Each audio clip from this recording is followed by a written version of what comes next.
Good morning. I'd like to call the Committee of the Whole on June 17th, 2025, 9:30 a.m. to order. With the land acknowledgement, we acknowledge Athabasca County is located on First Nations Treaty 6 and Treaty 8 traditional territory. We respect and honor all First Nations, Métis, and Inuit peoples' connections to these lands, their history, language, and culture. So, good morning, everybody. Looking for approval of the agenda.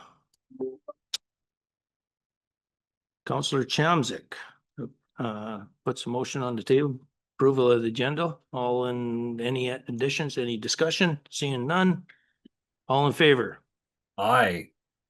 Good morning. Councillor Cromwell. Can you hear us? I can hear you. I hope We you can can't hear hear me. you. Good morning. Oh, there we are. Good morning. Yeah, Councillor Cromwell's come in by Zoom. So you're good with the agenda? Okay, Fantastic. perfect. Carried 5-0. Approval of the minutes from the May 20th Committee of the Whole meeting. Moved as presented, please. Okay, Councillor Cromwell has made a motion to approve the minutes of the May 20th meeting. All in favor? Aye. Passed. Okay, so I guess we may as well move into the roundtable discussions. On page, I think it's page 8 of the agenda. CEO Beck's update and looking for any more information, CEO, or just looking for questions? Okay, thank you very much. Anybody have any questions regarding the CEO update on page 8?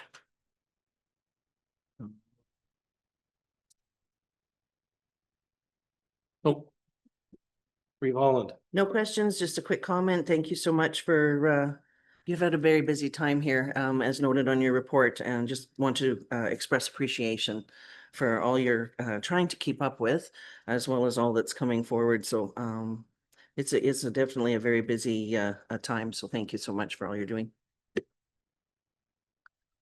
Okay. Anybody else have anything? Okay, I want to thank you very much for this report. Very, very informative. Moving on to, it would be, I guess, Acting Director Travis Shalapai, Chief, on Director of Community Protective Services. Anything to add to your report there? Nothing to add, Mr. Chair. I do have our FCSS manager, Ms. Debbie Wood, here as well, because we do have the FCSS annual report included in the Cal report this morning. Oh, perfect. Perfect. Morning, Debbie. So anybody got any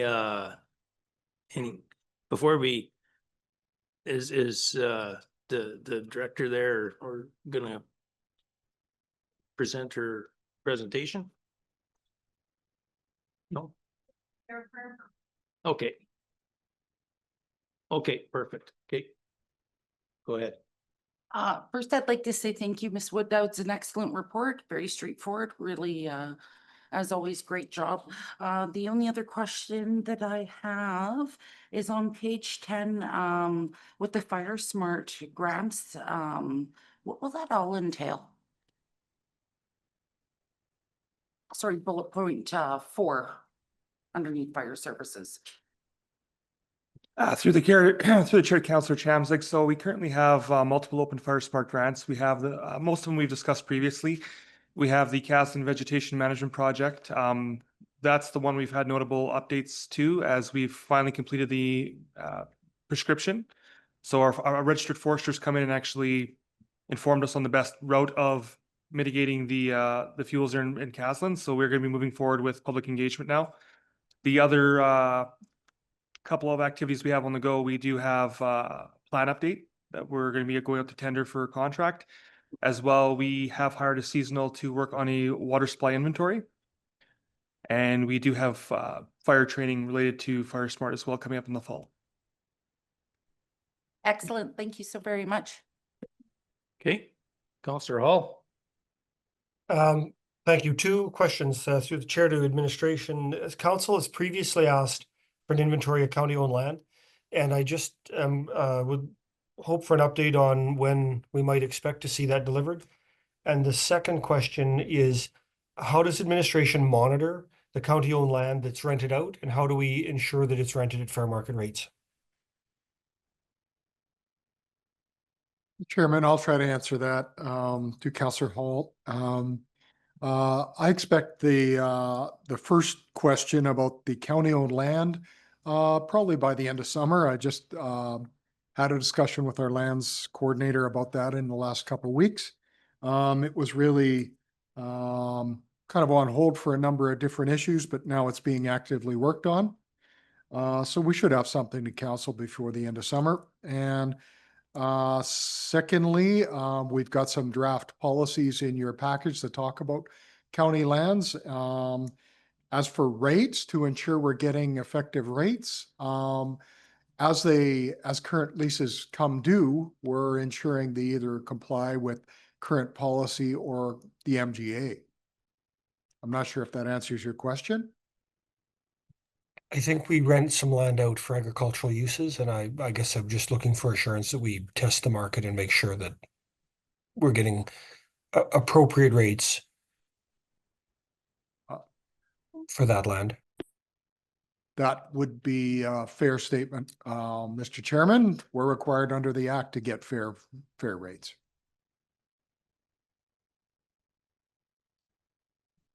Okay, that satisfies you, Counselor Hall? Yep. Okay, thank you. Reeve Holland. Just curious under fire services, and again, thank you so much for the report. These are really appreciated, as I've mentioned several times in the past. This is just awesome to have this information. Just curious on some of the notable activities. The first bullet point on fire services, page 10, deployment of first due system. Can you give us an explanation of first due system, please? Through the chair to Councillor Holland. So first two is our new electronic records management system for the fire service. So when I came aboard back in 2023, there was an existing software solution called FirePro that was in existence but not being leveraged. We spent time and effort getting FirePro up and working just for it to be in time for it to hit obsolescence. So the fire service is still very paper-based. From every training record to every incident report, everything comes in on paper. When you look at the spans of the county, trying to get paper records to flow into the county, it's a bit of a challenge. So First Due is a system that's new in Alberta. It's actually being adopted by many municipalities, and it is a kind of a one-stop shop in terms of records management, where everything from response records to training records to inventories can all be entered real time. It's cloud-based. So even if a computer crashes, the data is still there. So it's meant to alleviate a lot of the administrative burden on our volunteers. Fantastic. That's really good news, and sounds like a great system to improve efficiencies as well as ease of information handling, like you mentioned. Thank you for that. I really appreciate hearing that. The other one I just wanted to mention, on page 11, it's really great to hear Manager Wood over that been in contact already organizing group for Santa's Anonymous. I think that's amazing to Christmas in July. And as well as just a note, the FCSS and the Community and Protective Services Department are hosting their annual free community barbecue, August 26th. Another great event. So thank you very much for all you're doing over there, and appreciate your report as well. Thank you. Okay, anybody else have any questions regarding the Community and Protective Services report? Seeing none, I just want to say thank you also, Ms. Woods, for such a great report and putting forward what FCSS does. It's a great program, and thank you for the whole report itself. So Okay, moving on, seeing no other would be to page 55. No, next one, whatever that page that is. 29, the Corporate Services Department report. So any questions regarding corporate services that anybody may have? Anyone? I think it's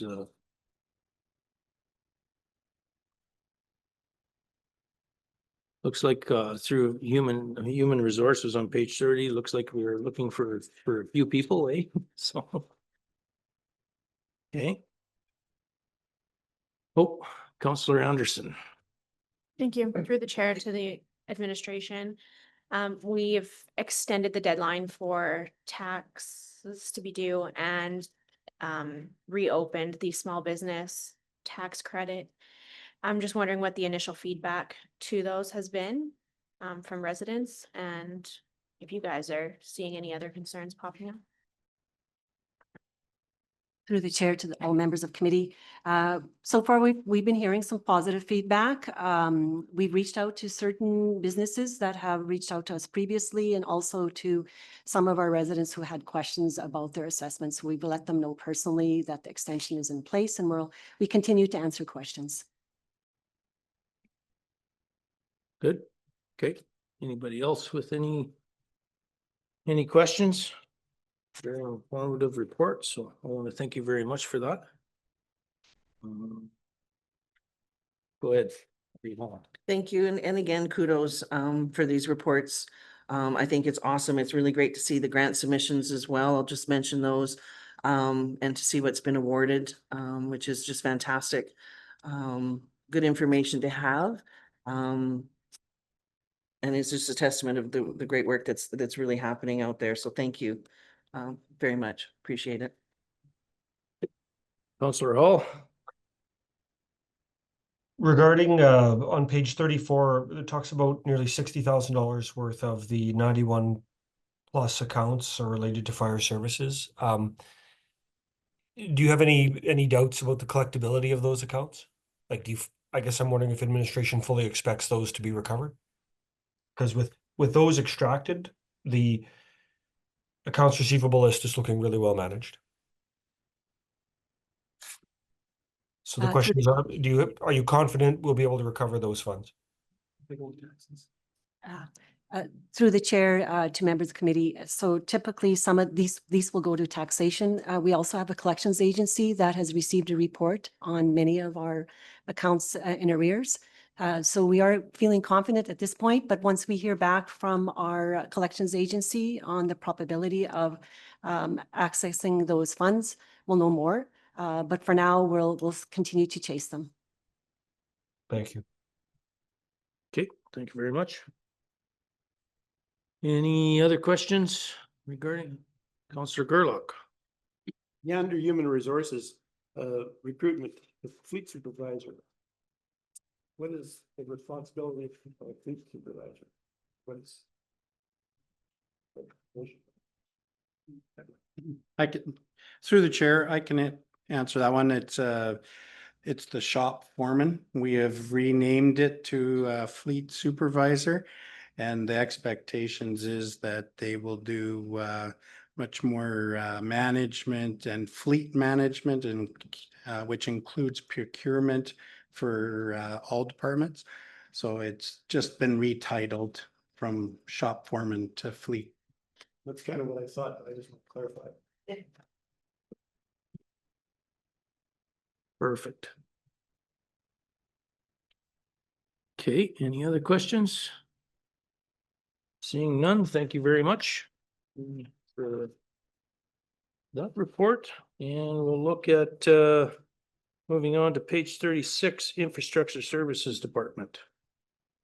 Any questions for the director regarding this? Councillor Hall. Good morning and thank you. On page 36, the third bullet talks about seasonal staff performing hamlet cleanups.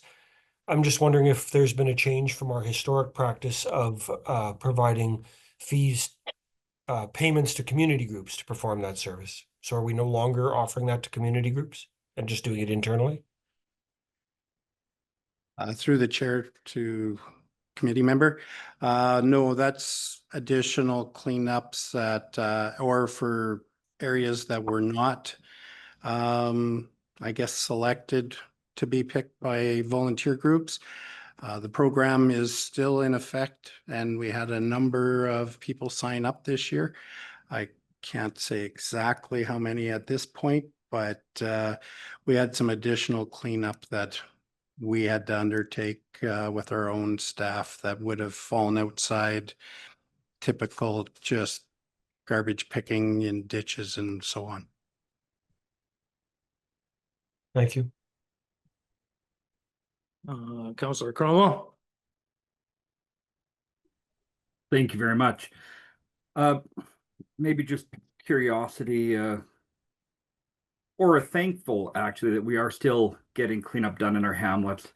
It is not reasonable to believe that all the burden should rely on volunteers to take care of our own communities and actually be out there doing the work in our own communities.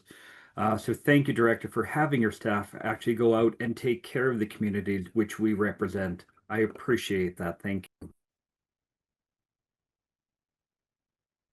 Okay, that sounds good. Anybody else? Councillor Anderson? Thank you. I've received calls from well over 20 different residents in the last month and a half, wondering where or when we'll be able to see a list of the capital hard surfacing projects that council had previously asked for. We'd asked for that ranked list based on policy 3243. And I'm just kind of wondering if that's in the works, if that's something we'll be seeing by the end of summer.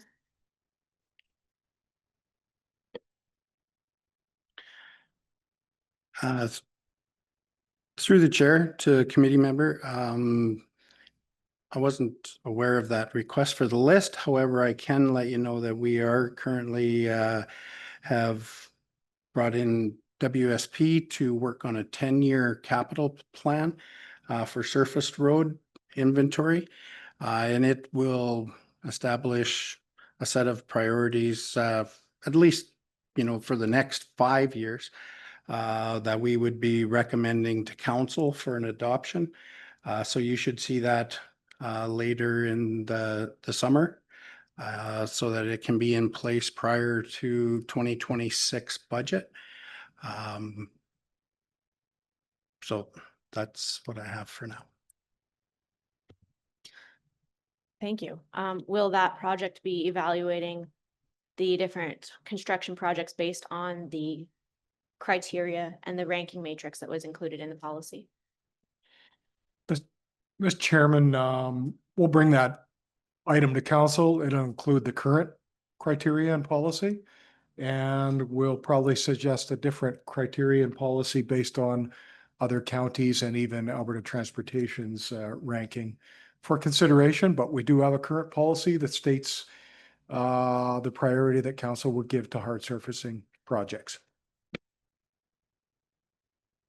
Okay. That's, I guess, would this part entail this project look at the maintenance of what we already have for hard surfacing? Like that will be in part and parcel of this? To the chair, absolutely it will. It's going to look at all of our surfaced road inventory, and it'll have maintenance, overlays, chip seals, whatever is recommended for each roadway. Help try and establish a long-term capital plan for council to look at and to adopt, where we can ensure that our current inventory is well maintained. And that, in my opinion, that should be our primary focus. So, Yeah. Okay, well, thank you for that. Yeah, I agree. Councillor Anderson? Sorry, just to follow up, what's the timeline that we can expect? I Through the chair. We just got them on a week ago. It's probably not going to be something we see before mid-September. Right, so they're doing an assessment of all the roads. I'm gonna try and rank them. We're also trying to find any historical data that will give us some insight into what structures are currently there and that exist, and for ones that we can't identify through historical information that's available, we may have to go out and core them or whatever to see what kind of structure currently is there. Mr. Chairman, I tend to bring the action list back to council for discussion at the next meeting. But perhaps council can prioritize which ones you want in which order, because we don't have resources to get them all done by the end of your term. Which ones are most important to you? Because we can't do them all. Because the action list doesn't represent everything we work on. It's probably about a quarter of what we work on. So if you could tell us what are most important, we'll work on those. You could tell us what are not the most important, we won't work on those. Otherwise, we'll never get anything done. Yeah, I agree on that, and I thought it was gonna come back before this, but yeah, if we can bring that action list back, and then we can, as council, we can hammer through that and try to figure out through the committee, we can try to figure out what is important, and not that the others aren't important, but maybe we can put them on the back burner, because there's only so much time in 1 year that we can keep rolling along here. Seems like every meeting we add more on. Councillor Cromwell. Thank you very much. I believe it was my understanding that the current hard surfacing policy is more to do with hamlets and subdivisions, not the road structure for the county in its entirety. So I believe we will need to bring that policy back when we're talking about hard surfacing to make it more inclusive, as some criteria just do not apply to some of the roads we're looking at. And in order to be fair to all of the ratepayers and all of the areas within the county, I believe that policy should be reworked. And I appreciate the CAO mentioning that they were looking at changes. So thank you very much. Kudos to your crew. Okay, perfect. So, yeah, I'm looking forward to that policy too. So, Reeve Holland. Thanks so much. I know we're all getting hammered here with regards to delays, and it's evident we understand what those are and working towards provisions on catching up, and we can only do so much as the season is so short. And it's mentioned in the report, here's another example that it's not only the weather that's creating issues, but everybody's behind. So as we noticed, shoulder pulls are off to a slow start because TELUS is 3 to 4 weeks behind with locates. So I know that there is a lot of frustration out there as we're talking about roads right now and how the weather makes things a little trickier and all of that kind of thing. But I know for myself, patience is a virtue. And just trying to give that grace to our public works team. They're out there, they're working hard, they're doing what they can. And I know people are calling in. I've received several phone calls as well. And I think a lot of it runs back to our taxes. And people are upset, as we know. So I just want people to understand we hear them. And provisions are in place to do what we can to remedy the concerns that they do have. And to don't hesitate to contact Public Works as well, just so that they are aware. They may not be aware of certain situations. They can't be everywhere. We've got a huge county, so asking for people to also don't hesitate to give Public Works a call too if they need to, and just let them know what's happening out there. So again, thank you so much to all you're doing for your reports, for this information. It's I wish all the public could sit down and read these on a regular, because it's great information. So thanks again. Okay, Councillor Gerlach. Just one little pet peeve. When grass mowers are out doing the first shoulder cut, sometimes there are places where there's wet spots. And in 3 years in a row now, they've gone by, did the shoulder cut. By the time they come back to do the rest of it, it's wet. So when they go through, could they maybe catch some of those wet spots that are dry when they do the shoulder pull, so that they don't get left just Just a little hint.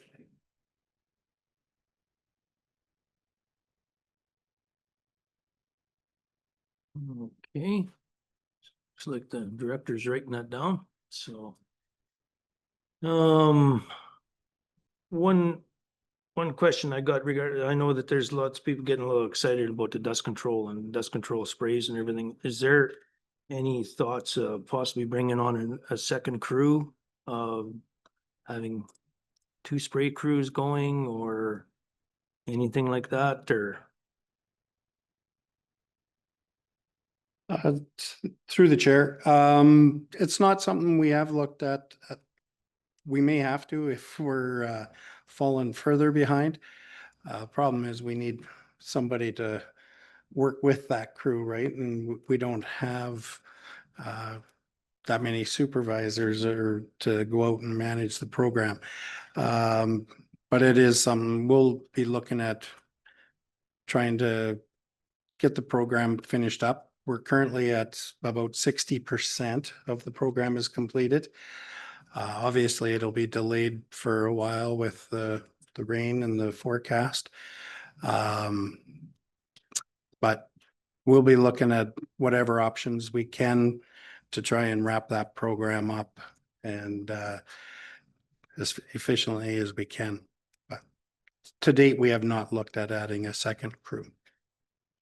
Okay, it's just a thought of moving things forward a little bit quicker if we could possibly get another crew going. There's some pros and cons to it, that I must say. The pros of being this a little bit later, you don't end up with people getting early dust control and then later in the fall, it runs out real quick. But I know that doesn't help with the increase in the taxes and everything. Everybody's getting pretty antsy on getting the service done in a prompt manner. So I think that's what we're seeing anyway. So how's the regarding the brushing going or the brushing cleanup going north of the airport? Is that coming out of a separate budget, or how is that being put through? Through the chair, it has currently is being billed to our brushing budget. So it's coming out of the overall budget that was established. So Okay, that's okay. good. No, that sounds good. It's a bonus to see it being cleaned up, I guess. So people are a little excited, so. Okay, so any other? Go ahead, Councilor Anderson. Thank you. I will say, I have not received complaints about dust control. You guys are doing a phenomenal job in that regard. I have been receiving some complaints about the roads being too wet though, so, you know, what one side of the county is dealing with, sometimes the other side of the county is dealing with something completely the opposite. And so I appreciate that you guys have to provide services to the entire community, and I know that sometimes it's a struggle. Yeah, okay, thank you. Councilor. Through the chair, just wondering on page 37 in the shop at the last bullet point, if that problem has been fixed yet with the wiring harness issues.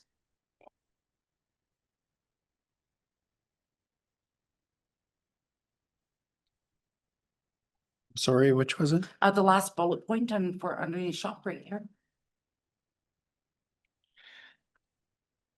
Those ones may have been fixed, but there's 3 down now.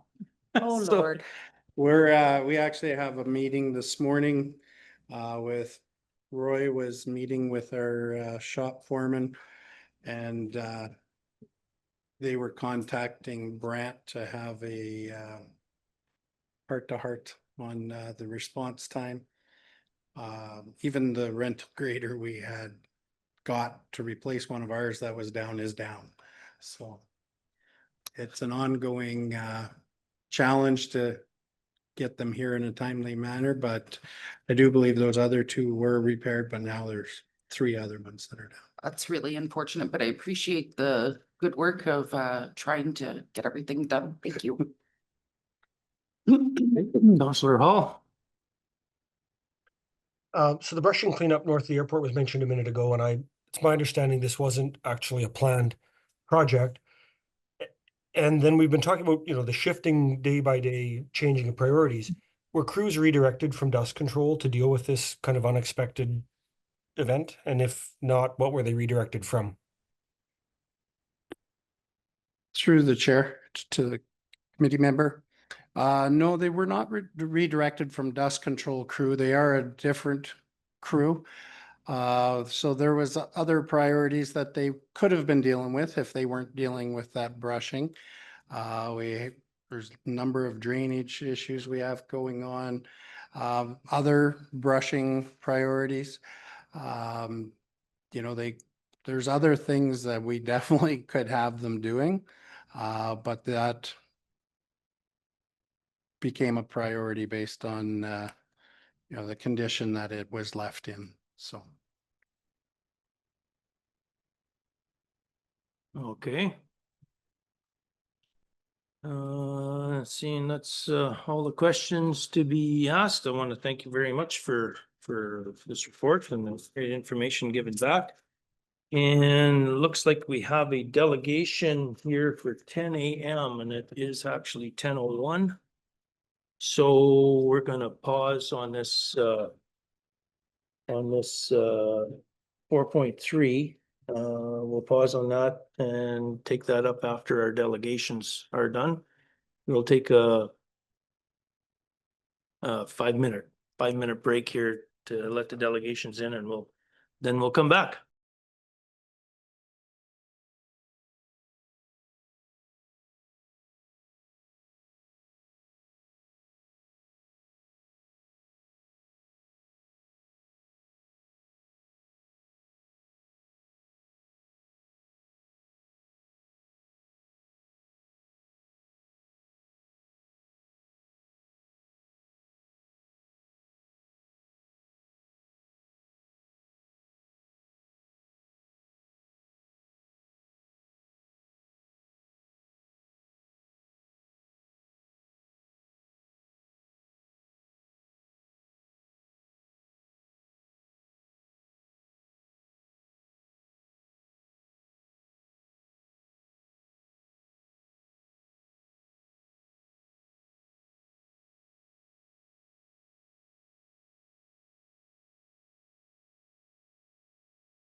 So, good morning. We're reconvene the meeting here.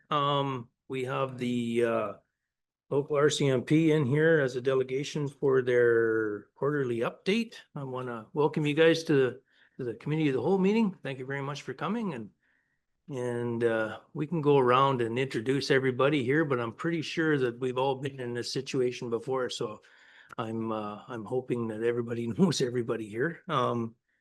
So on that note, again, you guys know to use the mics, and if you want to introduce yourself, whoever wants to start first, go ahead and we'll go from there. Sergeant Paperzzi, Boyle RCP Commander. Sergeant Lee Simpkins, Traffic Commander for Wood Buffalo, Boyle, and Athabasca. Morning, everyone. Staff Sergeant Mark Hall, Athabasca Detachment Commander. Perfect. Thank you very much. Thank you very much for all of you for coming. So on that note, whoever wants to start discussing their report, Giver. Sure, thanks for having us. Thanks for having me as well. We're covering off a little bit from behind the timeline here. So this is January to April, pretty much of last fiscal. May and June is the new, as you know. As far as the winter months, heading out for the last of our fiscal, we were in for some transfers and stuff like that. But overall, our priorities that we had set last year were traffic safety and visibility of police. And what I will try to do in that area is for traffic safety, we try to do a lot of joint force operations and cooperative work with the partner agencies, Lee included. So we get our guys going out for check stops, stuff like that. And then we do both as commanders keep track of how those are going. And over last year and pretty much the year before, relations with all our partners are very tight. I'm pretty impressed. I know Joe, a corporal for traffic, has now taken on the initiative to try to do partner agency meetings. Trying to do it once a month, but due to operational pressure, sometimes it doesn't work out. But that's getting all us together, obviously, to see what our pressures are, both sheriff's side, our side, Fish and Wildlife as well. And we try to fit everybody's needs into enforcement priorities and cater that Wandering River area gets a bit neglected, so it's nice. They've been doing some checks up there, bringing more visibility, which is helping. Visibility of police. What I like to do with that is I'm a big proponent of community representation. So especially with the new recruits coming in, all the community engagement invites we get, whether it's Boyle Grad coming up, schools, we get them out there just to introduce themselves.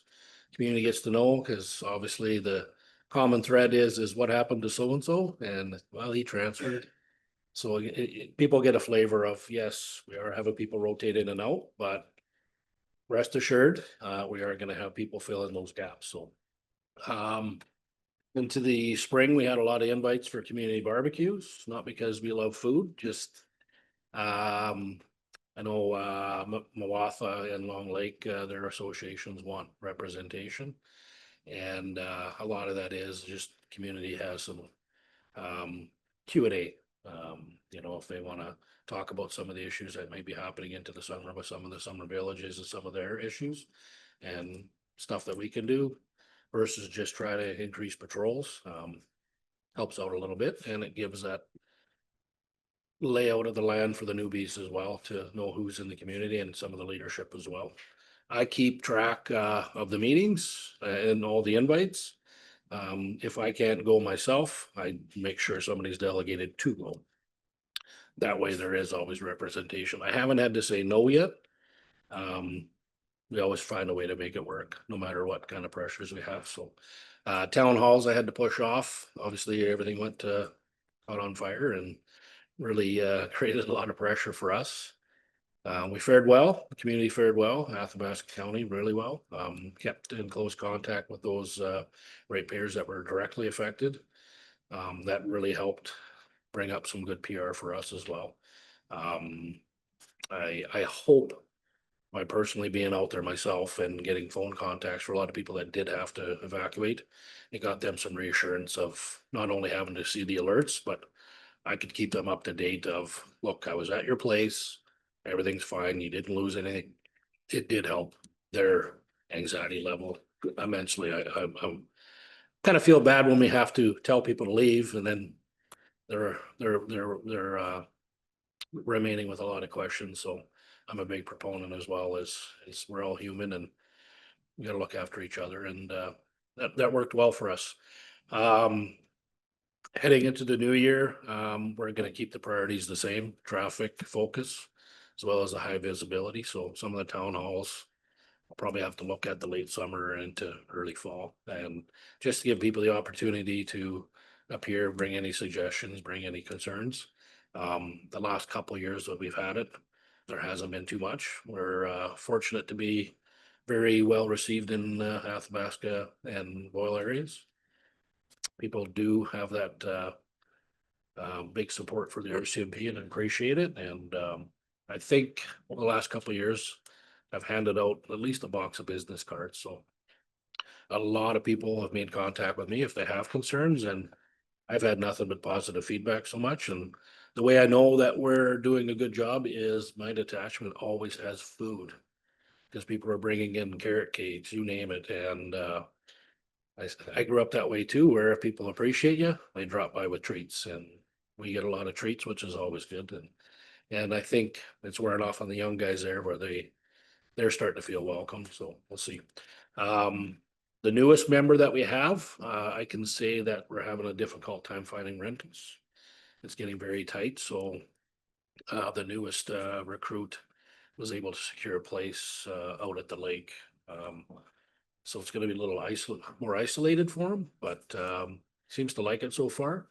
So I can see that coming up, because we still have another recruit coming at the end of June, and most of them don't have any family here, so it's a new adventure for them. So I guess if any suggestions you guys have, any people, definitely get a hold of me if you have any relatives or people that have properties that they want to rent out to.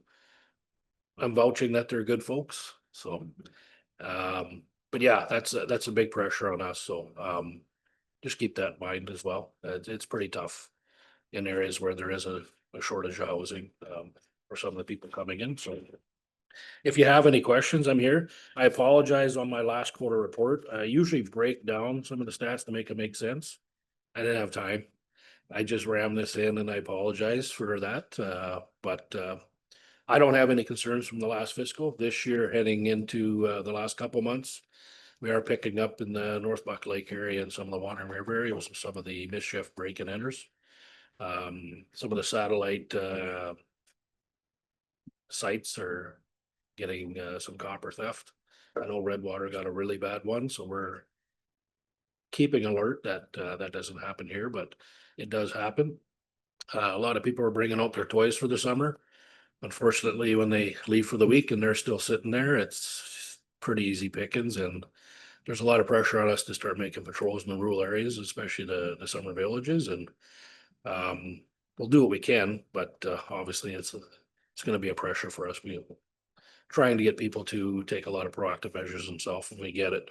You're not going to be taking all your toys back every weekend, but if they're sitting out there unsupervised, it's pretty tough for us to be monitoring that as well. So we'll do what we can to liaise with the villages at some of the barbecues for getting some messages out there. So if you have any questions, let me know.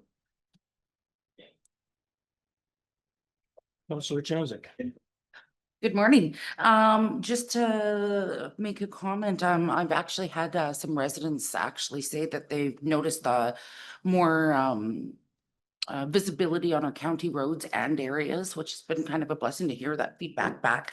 And also at one of the meetings I went to inside of Grassland, the town halls actually came up, and the suggestion is maybe possibly doing it after harvest is, hockey season, and harvest is one of those things. So just I did learn from that the last couple of years. I did. I'm a hockey fan, but I'm also a businessman, I think too. So But yeah, I've learned in the past that nobody wants to do anything on a hockey night. Hence, I had to meet with council in the village last night because they didn't want to meet Tuesday. And I clued in and I'm like, I know why. So yeah, no, greatly appreciated, and I will reach out to represent just to see when the suitable dates are. I don't like doing the virtual stuff, so I like giving people the opportunity to show up. If they do, great. If the, the numbers aren't there, well, it's not that they don't know who to contact if there is concerns, for sure. So. Perfect. Wonderful. Thank you so much. Thank you. Okay, thank you for, okay, Councillor Revon. And good morning, and thanks again for being here, and appreciate your reports. Where you felt to put it together or not, it looks really good. So I appreciate the information within. I also wanted to pass along the kudos that came forward with regards to the response for the fire. And so many people are so appreciative of your being there and helping out, and as you mentioned, the human side. And people really, they sent a lot of thank yous. So I just wanted to pass Yeah, on those. I got your kudos. feedback. I really appreciate it as well. I shared that with my membership, and I can honestly say all my staff work 20+ hours on that. Yeah. And they know that sometimes the days are long. Yeah. But nobody complained. And you wouldn't believe the amount of food we had dropped. People are very, We very happy. could not eat it all. It was incredible. Yeah. And we ended up giving firefighters were well fed, Awesome. and we were too. So Lee actually was the one with the idea. He brought a lot of food to the power line workers, Right on. and they were head over heels. They couldn't believe it. And I said, that's awesome. That's fantastic. So none of that food went to waste. And yeah, we made sure everybody got some love for that for sure. That's awesome. No, very much appreciated. And thanks again for all the support. Councillor Hall first. Good morning. Thank you, Sergeant. I was, so we know there was a missing person in the Boyle region shortly after the evacuation, or after the folks in that area were permitted to return. Can you just clarify for us, who makes the decision to call in search and rescue once the RCMP has been notified that someone is missing? That becomes from our command, and search and rescue, when they become engaged, it's somebody that's usually high risk.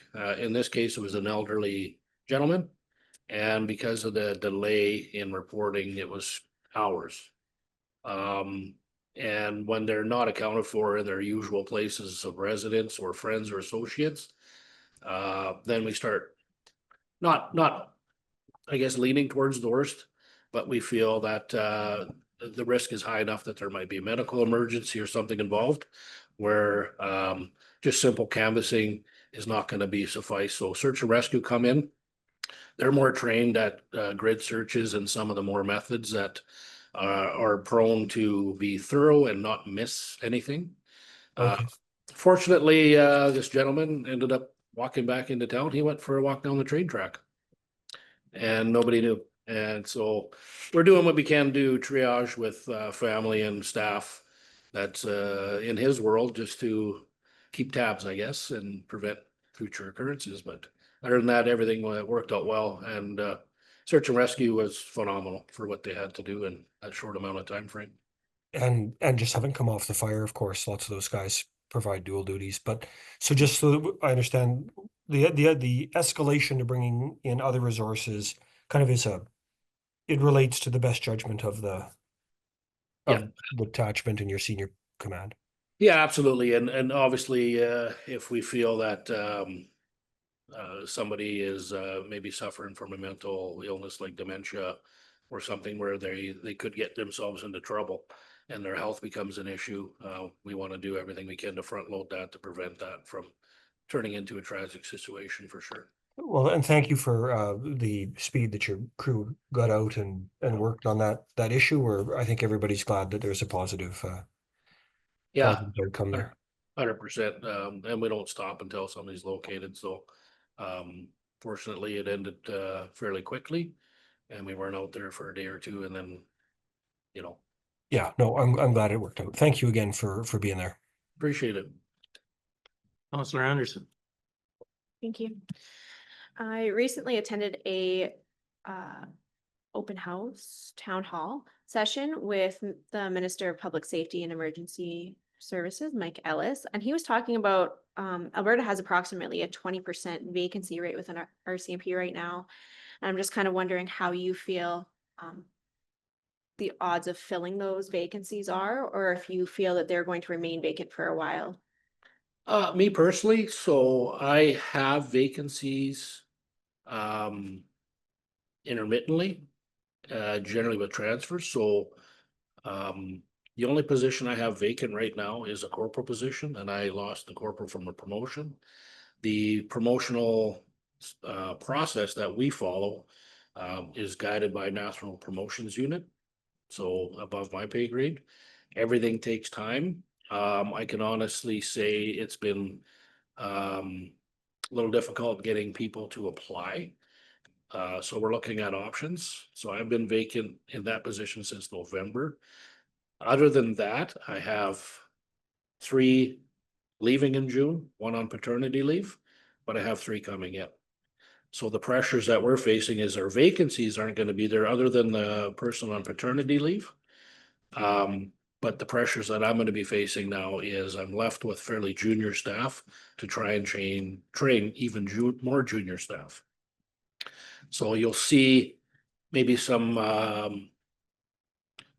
a little less police visibility, and that'll be for a couple months because there's strict rules and guidelines policy in place where we can't just throw somebody in a car and they become official.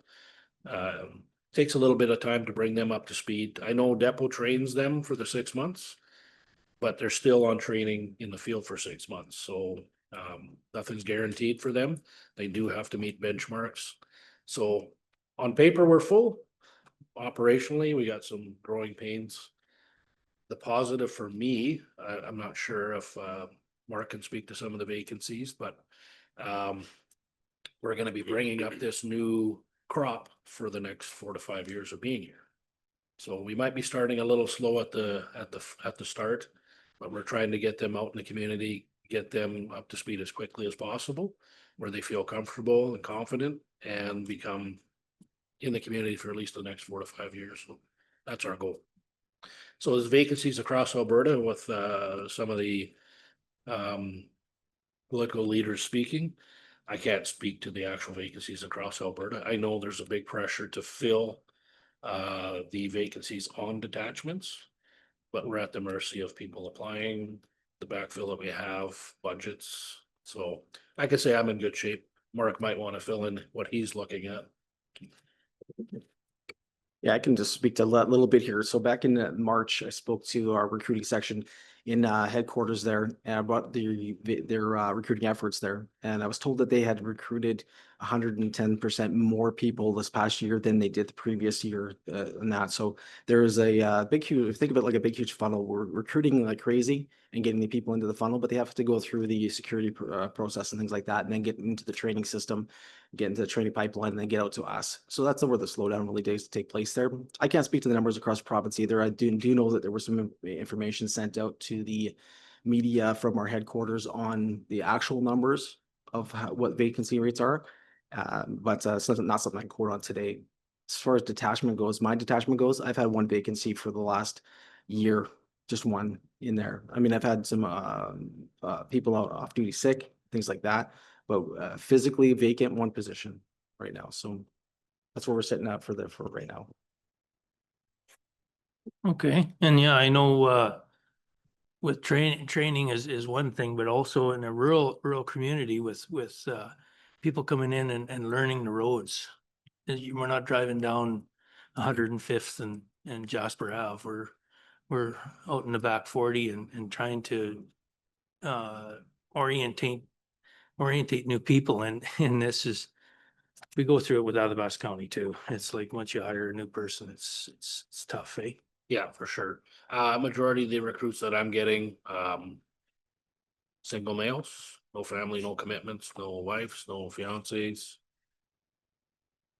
That's what's showing up in my books. When I was that age, I wanted to work, and if they want overtime, well, we'll find some money for them. So Right on. So yeah, summer, if we get busy, I'm pretty confident some of these go-getters will be wanting to put the big hours in if it's required for sure.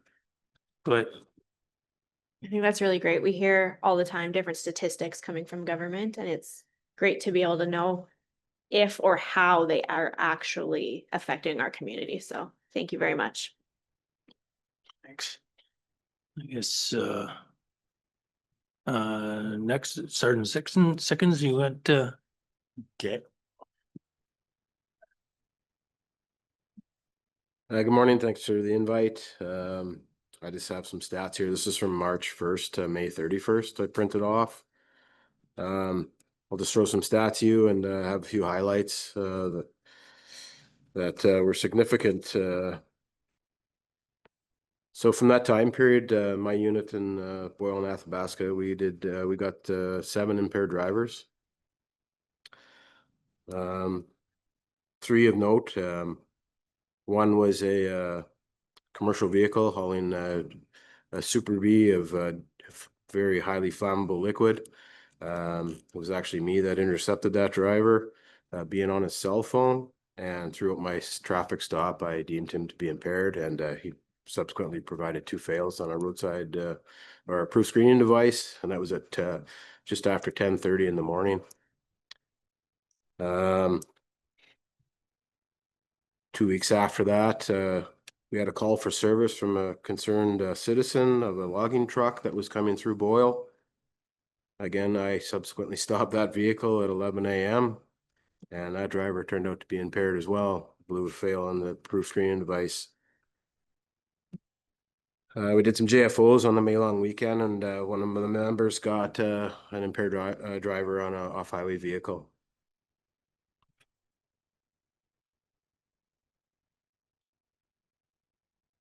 During that time period, we intercepted 29 violators for failing to wear their seatbelt. Again, it is law in Alberta that you must wear it. 207 speed tickets. Of that, there's a few to note. On Highway 827, just south of Athabasca, again, it was me. I'm a bit of a magnet. I stopped a driver doing 168 kilometers an hour, and that person has a court date here in Athabasca in July.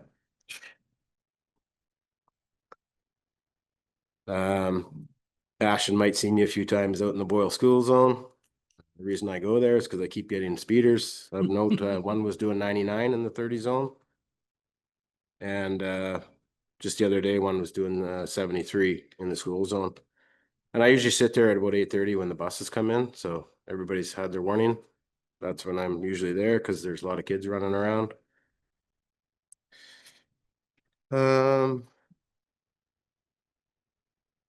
We had 52 other charges. So careless driving, we had 2, 1 intersection. So it could be a stop sign ticket. 2 prohibited or suspended drivers during that time period. And then 47 other moving or non-moving offenses. So that could be no insurance or no registration or that sort of thing. Members continuing to seize the illegal contraband cigarettes. We had 6 of those seizures in that time period. And we had 3 cannabis and 1 liquor offense. During that time period, we did 367 mandatory alcohol screenings. So 367 drivers were stopped and they were mandatory alcohol screened. So that doesn't account for if we get an odor of liquor. So we read the ASD, their proof screening device demand.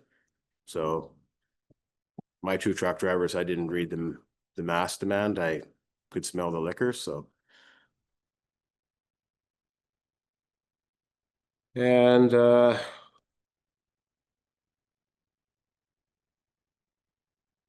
we attended 25 calls for service, so that's assisting both detachments.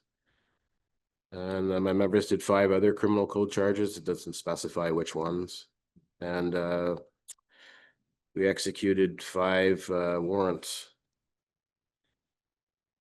So we did some JFOs with the sheriffs, Fish and Wildlife, and the CPOs and the conservation officers. May long weekend was the National Impaired Driving Day, so members were out on the Saturday, doing multiple road checks in the area. I know last time we were here, there was some concern about the Wandering River area. So my members have been up there a couple times during this period and doing enforcement and some check stops up there with our partners.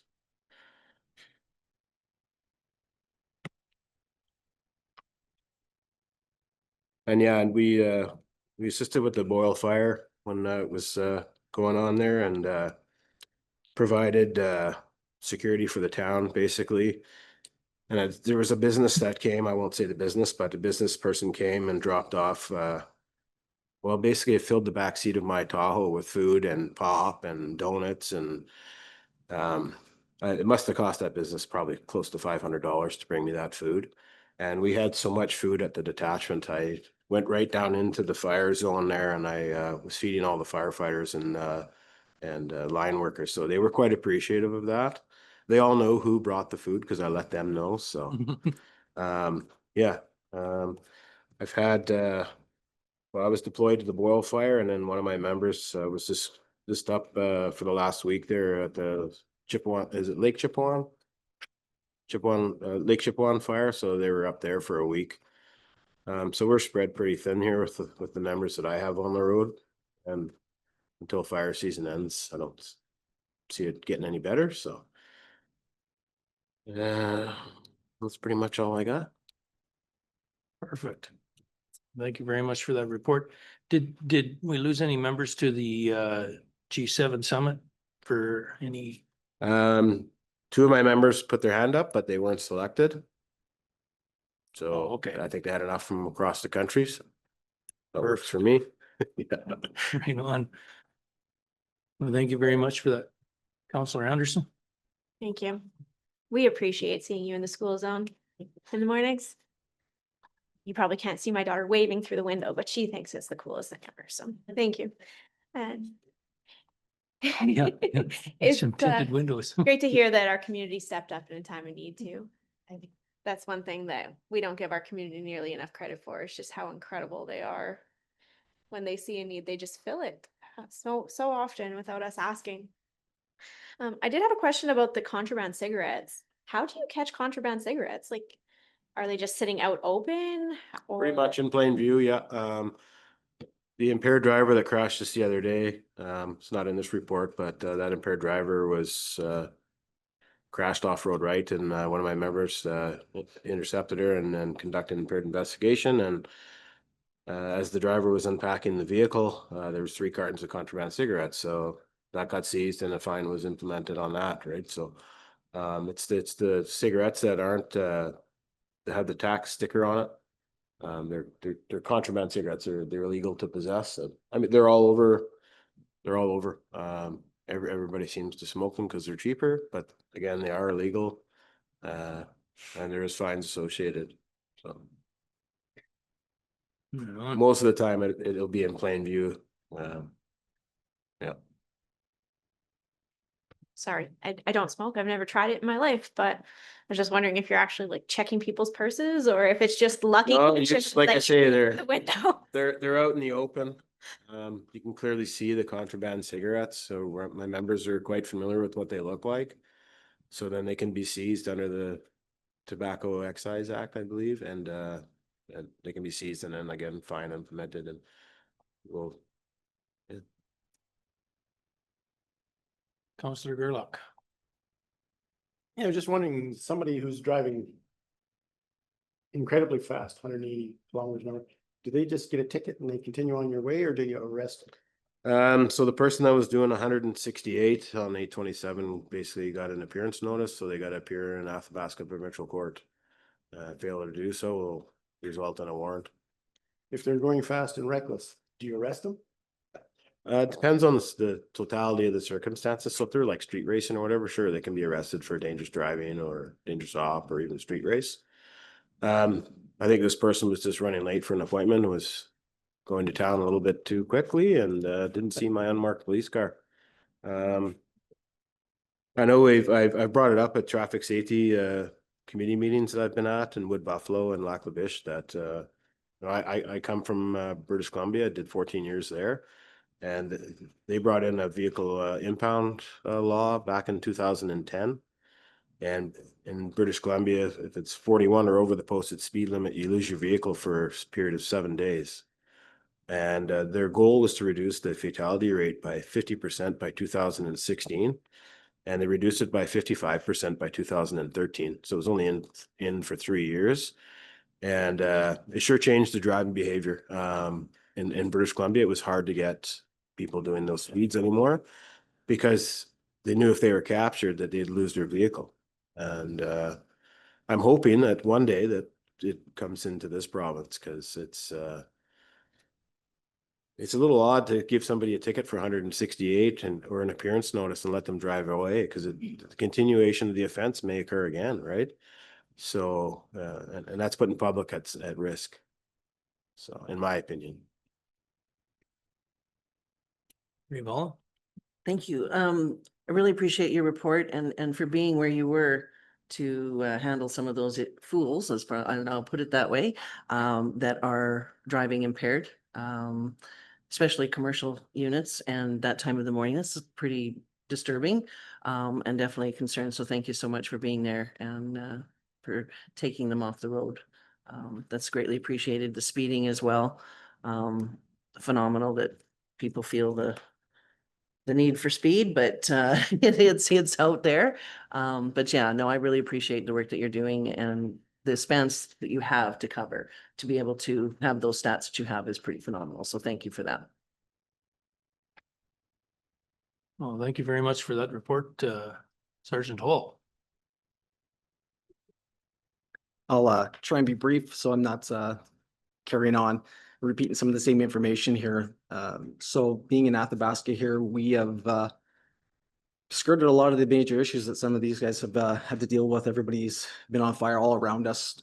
My detachment hasn't been called to assist in any of these. We haven't been called to assist you with G7, but we are ready to go if should things change. That with the rain, hopefully that's not going to change, but we are ready to go if we need to go. So as far as the report goes, the last quarter, sum it up with the year's worth of information. We did actually quite well on our two priorities here. We were looking at break and enters, and we're looking at dealing with our habitual offenders. Because we focus so hard on the habitual offenders here, we were able to really improve our the reduction in break and enters within the area, the full detachment area here. So my target was 15% reduction, and we did achieve 34% reduction in the amount of break and enters that happened. One break and enter is too many, in my opinion. Nobody wants to be a victim of that crime, but I do know it's going to happen. But we're doing everything we can to make sure that doesn't happen. And if it does happen, we can deal with the individuals that are causing this grief. So we had a pretty good year for that. One of the things I'm looking at, I started doing too, is I'm going to be sending you guys a monthly report on the breakdown of what's happening within the area there. I've sent out April's and May's reports, and we're not looking too bad right now for the amount of things that are happening. Of course, it is prior summertime. Summertime's usually a bit busier for us in the area here. So, but we're still in pretty good shape. We talked about staffing levels here. So for a lot of the last year, I had been down members. I had that one vacancy. Then I had a member who was off duty sick. I had another member who went off duty sick, and then I had another member break his toe, and he was off duty for a little bit there. So as of this past couple of weeks here, I finally got them back, other than one. So I do have one who's not going to be returning for some time here. I'm not sure how long it's going to be, but we're in pretty good shape right now. Not losing anybody. Nobody is on the transfer list right now. Nobody's looking to leave here. It's a fantastic community that they're part of. So they're excited to be here. I am doing an active recruiting though throughout the province to see if we can get more people to come up here, not just my detachment, but also Boyle and the rest of Eastern Alberta District. We're trying to do some things with our headquarters there to attract some people to the area. On the public service side, that's where I heard the most. I had one that was off duty sick for probably November right through to January, and now has come back on a graduate return to work program to get up to speed. One of my other ones went on maternity leave and won't be back with us until probably August of next year. And I just completed the hiring process finally for one of my vacant spots that I had for that. So officially right now I'm at 2 full-timers, 2 casuals, and I just hired somebody else for the last position there. So it's going to be getting past that training side of things to get everybody up to speed, because it is quite an uphill learning curve that we have to for this the organization here. But we're getting there in that we're staying afloat in that area there too. So it's good. One of the things that we're doing here is, I know that Reeve, you're a part of too. We've got the community work group that we're forming here, and to work together to figure out solutions to different problems here. So I'm part of that committee. We're going to be meeting again this week, I believe, and doing some great work in that. So I encourage my members to be part of those different initiatives. We're going to be putting on a few things this summer here.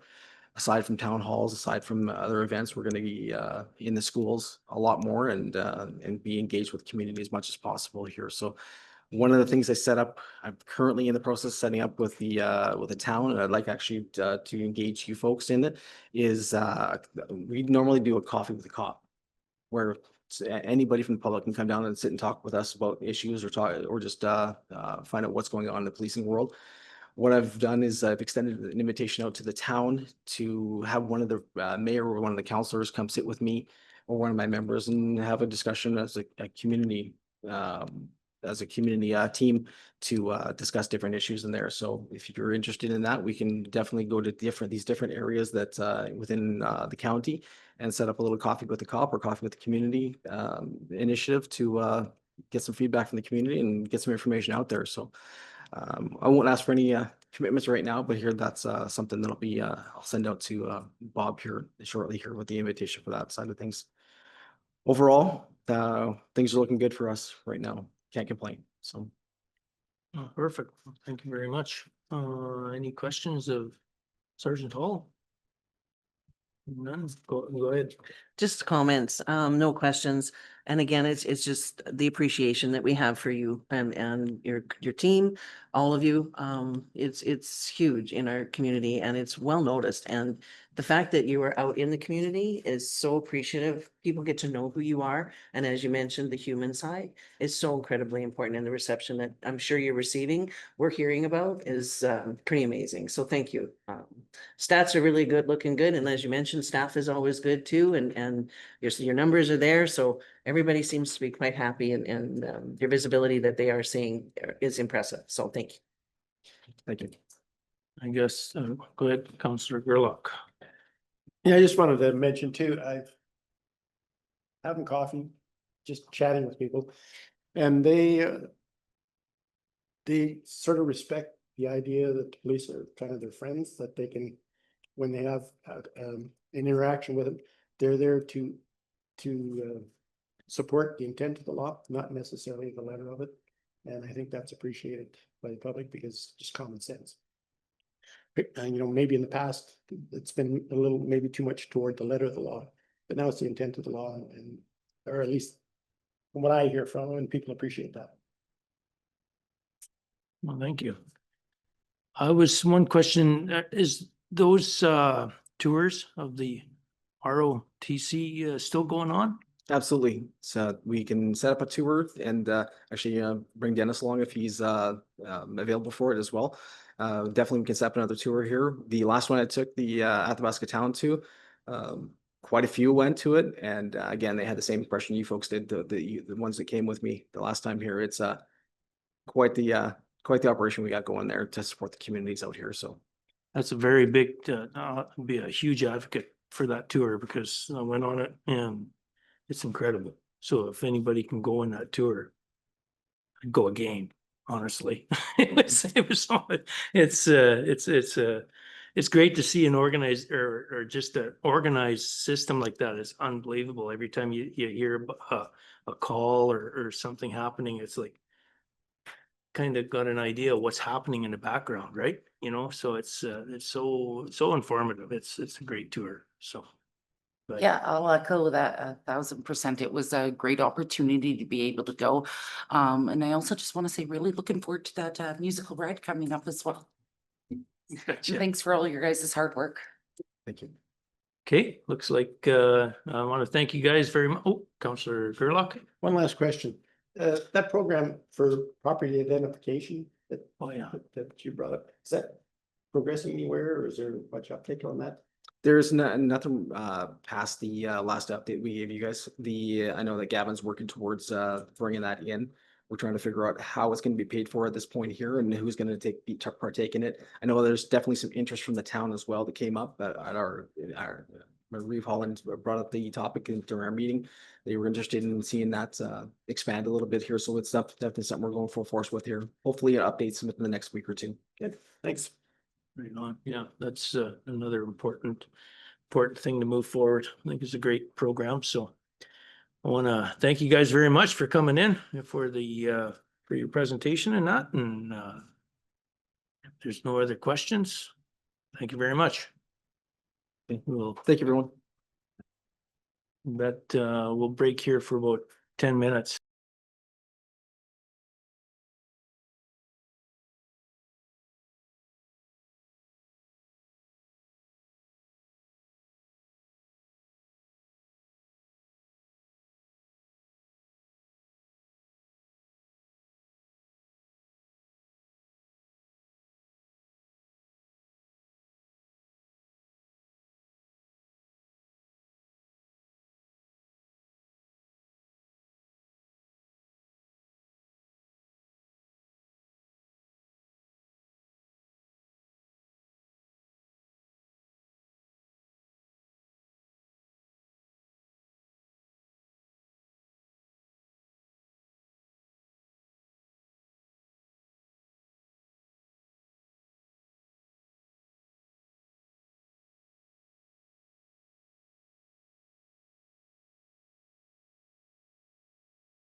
Okay, good morning. So we're moving on to our next delegation, Athabasca Regional Multiplex Society.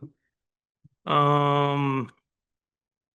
Rhonda Alex, General Manager, and Tim Wolfberg, Facility Manager, is here to present a report on the facility. So I guess we should go around and introduce ourselves, starting with Councillor Gerlach. Good morning, Joe Gerlach, Division 1. Good morning, and thank you for being here. Welcome, Tracy Holland, Division 5 Counselor, as well as Rio Athabasca County. Kelly Chamzik, Division 7, Grassland, Atmore, Prospect areas, and welcome. Good morning and welcome. Ashton Anderson. I reside in Division 3. We have Councillor Cromwell and Councillor Hall on Zoom. Good morning, Gary Cromwell, Division 6, far north up and including the Wandering River area. Thank you for being here today. Good morning, Ron and Tim. I'm glad you're able to share this good information with our council. Brian I reside in Division 4. And I'm Rob Mins, Councillor Division 8, Baptist Lake, Island Lake area. With us is Communications Coordinator, Mr. Schinkelberg, I think, and Recording Secretary, Tammy Plerd, and our CAO, Mr. Beck, and the paper behind you, Cole Brennan. So on that note, go ahead and start with your presentation. Thank you very much. Excellent, thank you. Thank you very much for having us today. We are pleased to present the asset management policy and plan that we have created. So our purpose here today is to brief council on our newly developed asset management policy and the plan, and highlight key funding and operational concerns impacting long-term facility maintenance and community service delivery. The ARMS board has requested us to present to both of our members, so that is another reason why we're here today. So ARMS operates, as you know, the Athabasca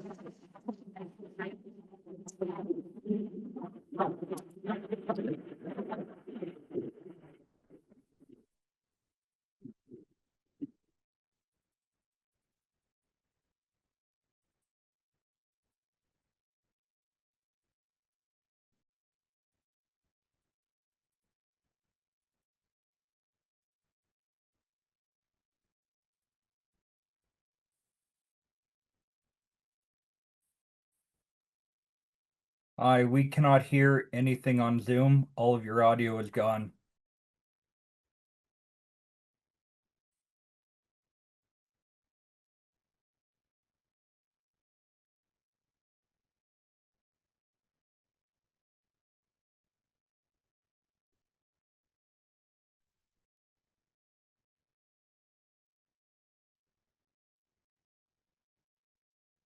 Yeah, we can't hear anything. The last thing we heard was we are here to present to both our member communities, and then we lost you all after that right at the beginning of the conversation.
Test 1 2 1 2 1 2. Loud and clear. Thank you.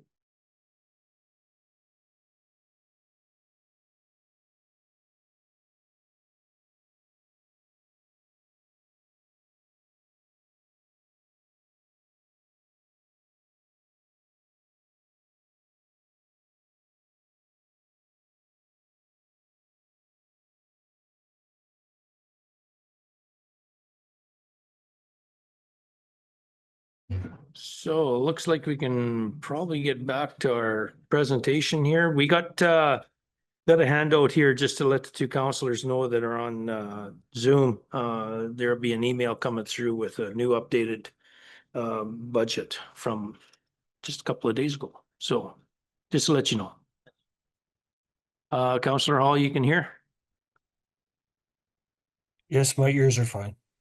Okay, Cromwell, you can, Counselor Cromwell, you can hear? Most definitely. Okay. Right Thank on. you all very much. You betcha. We'll continue on. Sorry about that. Okay, no problem. Do you guys want me to start over, start where I was at, or Yeah. start again? Okay, let's start right from the top. Yeah, so again, thank you for having us today. We are pleased to present the asset management policy and plan that we have created. So the purpose is to brief council on the ARM's newly developed asset management policy and asset management plan, and highlight key funding and operational concerns impacting long-term maintenance and community service delivery, as well as ARMS had requested that we come and present to both of our members so that you guys had the most up-to-date information. ARMS operates the Athabasca Regional Multiplex and the theater facilities within the town. ARMS is committed to providing safe, functional, and well-maintained spaces for our community. So a little bit of background, the main multiplex facility was built in 2008, which means the mechanical systems are 18 to 19 years old, which unfortunately means that they are approaching the end of year life for several components. The Aquatic Center was built in 2019, so it's a newer infrastructure, but integrated into our overall operations and capital budgets. So now I will turn it over to Tim, and he will go through the asset management plan. Yeah, so I'm not sure if we have our slide. Sorry. Yeah, I'm not sure if we have our slides available to be thrown up, but or if you guys have packages along with you. Okay, perfect, perfect.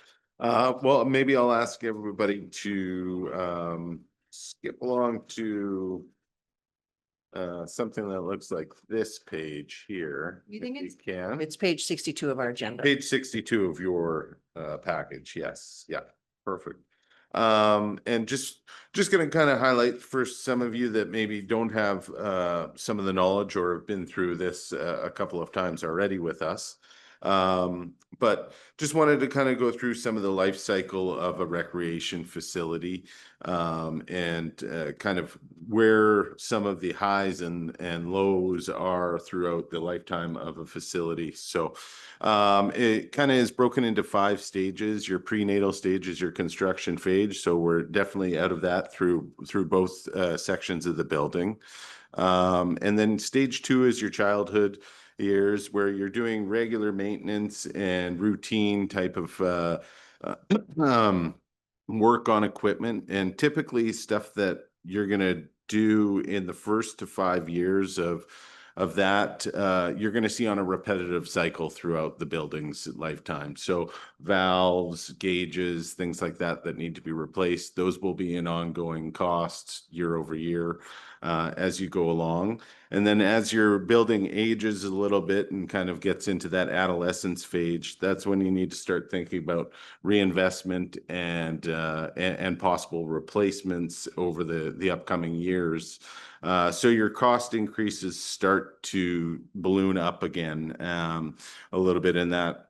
And as you work your way out of the adolescent stage and into the adulthood stage, your capital renewals at that time are forefront. You may look at adapting the building as so much times go past, trends and things like that within either the community or the sporting world may change, and you may look to eliminate something that was popular 20 years ago but isn't being used a whole lot now, or repurpose that space to be more functional.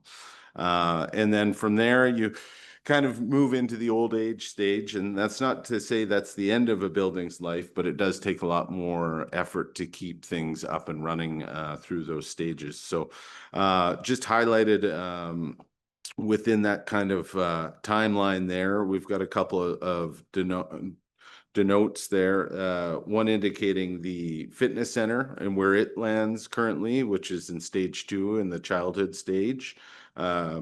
Quickly kind of getting to that middle range as we're already 7 years in with the pool now. So, and then the multiplex itself, which is getting closer to the 20-year mark versus the 15-year mark there. So from there, you can kind of gauge how much investment is going to be needed to keep things up and running. So moving on to, I think what will be page 63 of your package is just a quick snapshot of the kind of 5-year outlook that it's a honed in look at the overall asset management program that we're putting together here at the multiplex. And so it highlights some of the larger scale items that are coming up to their end of life cycle. And through that, a lot of the components on this page are more HVAC related for the building, as we're starting to see poor performance out of some of those units. And in fact, we are thankful this year we do have some grant funding available, and one of the large units for the curling rink, the dehumidification system, will be replaced later this summer. So that will be updated onto the sheet. The new information will be inputted. It will bring it back kind of to 100% life, and we will assess it as time goes by. But shifting over to page 64 there as well is kind of the outline of the policy that was developed for ARMS in general. And these are the pillars, I guess you could say, that we kind of built the asset management program on, and how we plan on continuing to keep this as a living document and update it year over year. So keeping maintenance and life cycle management in mind, that's kind of crucial to extend the life of your assets if you're able to manage that appropriately. And that kind of rolls into cost efficiency, tracking the usage of that equipment, the performance of it, allows you to make more informed decisions on how to proceed with stuff. And then safety and compliance, ensuring all equipment's kind of up to date with safety features and providing a secure environment for people to be in. The user experience, having a well-maintained facility, enhances user satisfaction and encourages people to repeat visit, as well as, shines a good light on the community as a whole as well. So, and then we get kind of down into data-driven decision-making, and couple that with the energy management is, as you all well know, technology is kind of driving the world these days, and there is some efficiencies to be had and some not. So examining new things as they come available, talking with other centers to see if they've implemented these things, if they're working for them, getting some case studies on larger scale systems that we are looking to replace, making sure that we're making good informed decisions and that the equipment that is brought in for replacement is energy efficient and has a low footprint for the building. You know, and then coupling that all totaled with kind of the risk management of everything, and identifying and mitigating risks to equipment failures, or in hopes to avoiding them and having any downtime with certain areas of the building, which could have an impact on all the user groups that access the facility. So from there, I think on page 65 through 66 is just a little bit bigger of an outlook of what we have inputted so far into the management plan. It has a 5 and a 10-year outlook there. I will note for everybody that this currently, as it sits, is all more mechanically driven.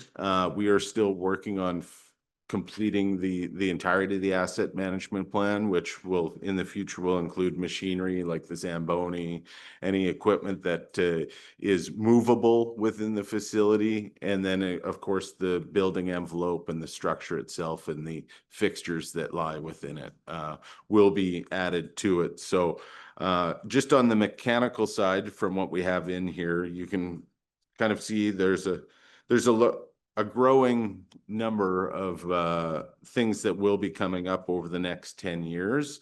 And so that's part of the reason why we wanted to put this plan into place. Not only that it could help us prepare, but we could bring it to you guys and inform you of the longer outlook on what this facility may require beyond Rhonda and I's time there, but for the community as a whole. And so from that point, we've kind of got an update, I believe, on our newly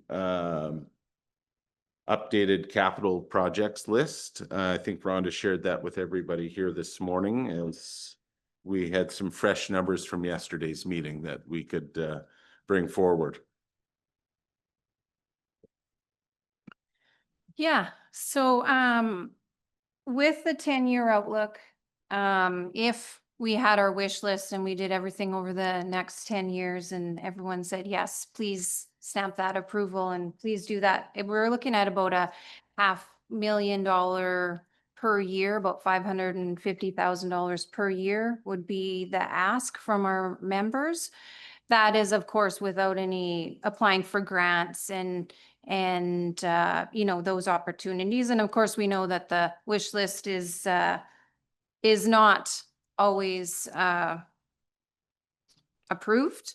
So we wanted to make sure that our members knew, just because of the difference in funding that could mean going forward, because the last couple of years, last year was just under the $100,000. This year is just over the 100,000. So when you're looking at possibly a jump to, whoa, now they're going to ask maybe for $500,000, that's quite a difference. So that's why we've created the asset management plan so that we can make some informed decisions from there and going forward. So we have given you guys the most up-to-date capital budget here. This was approved at the May 27th meeting. Therefore, I'd sent this information in for this meeting before. So what you have in front of you is the most up-to-date, and the ARMS board worked really hard and they moved some stuff to the operating budget. The theater capital expense for the repainting was taken out. And then we deferred a few items to the 2026 capital budget. So with that being said, with this budget, as approved, The deficit is just over $160,000, and that'll come out of the capital reserve. And then the capital budget items that were moved to the operating budget, there is an amount coming out from the operating reserve to accommodate those items. So I think that is the end of our presentation. We did include the future capital as well. And that includes things like Tim talked about the Zamboni. There's some roof repairs in there, and some other things that will be incorporated into the asset management plan, like Tim had said. And when we present to our arms board in September with the 2026 capital budget, those will be included in there. And then of course it will be shared here as well. So we thank you guys again, and we're open to any questions that you guys may have. Okay, well, thank you very much for the presentation. Is there any questions regarding this presentation from council? Reeve Holland. Thank you. I don't have a question per se, rather more of a comment. Kudos. This is excellent information that you've brought forward, and the kudos to the Arms Board as well for getting us to where we are today with this information. It's not only great for our councils, but this is great for the public, and for the public to be able to see, because quite often it's, well, where's all the money going? And so to be able to see this and have this in reports and share that with the public is just huge. You know, we understand it's quite the Cadillac building that we've got going on there, and it is well appreciated and well utilized, that I can tell within our community. And so it is a huge budget that you're looking at, but planning ahead is the key. So thank you so much for the work that you've put into this. It was very much appreciated. Thank you. Thank you. Councillor Anderson. Thank you. Over the last 4 years, we've seen an incredible change and improvements and development of a maintenance and asset management plan at the Athabasca Regional Multiplex and their facilities. And that Rhonda and her team deserve a huge pat on the back for being able to make that happen.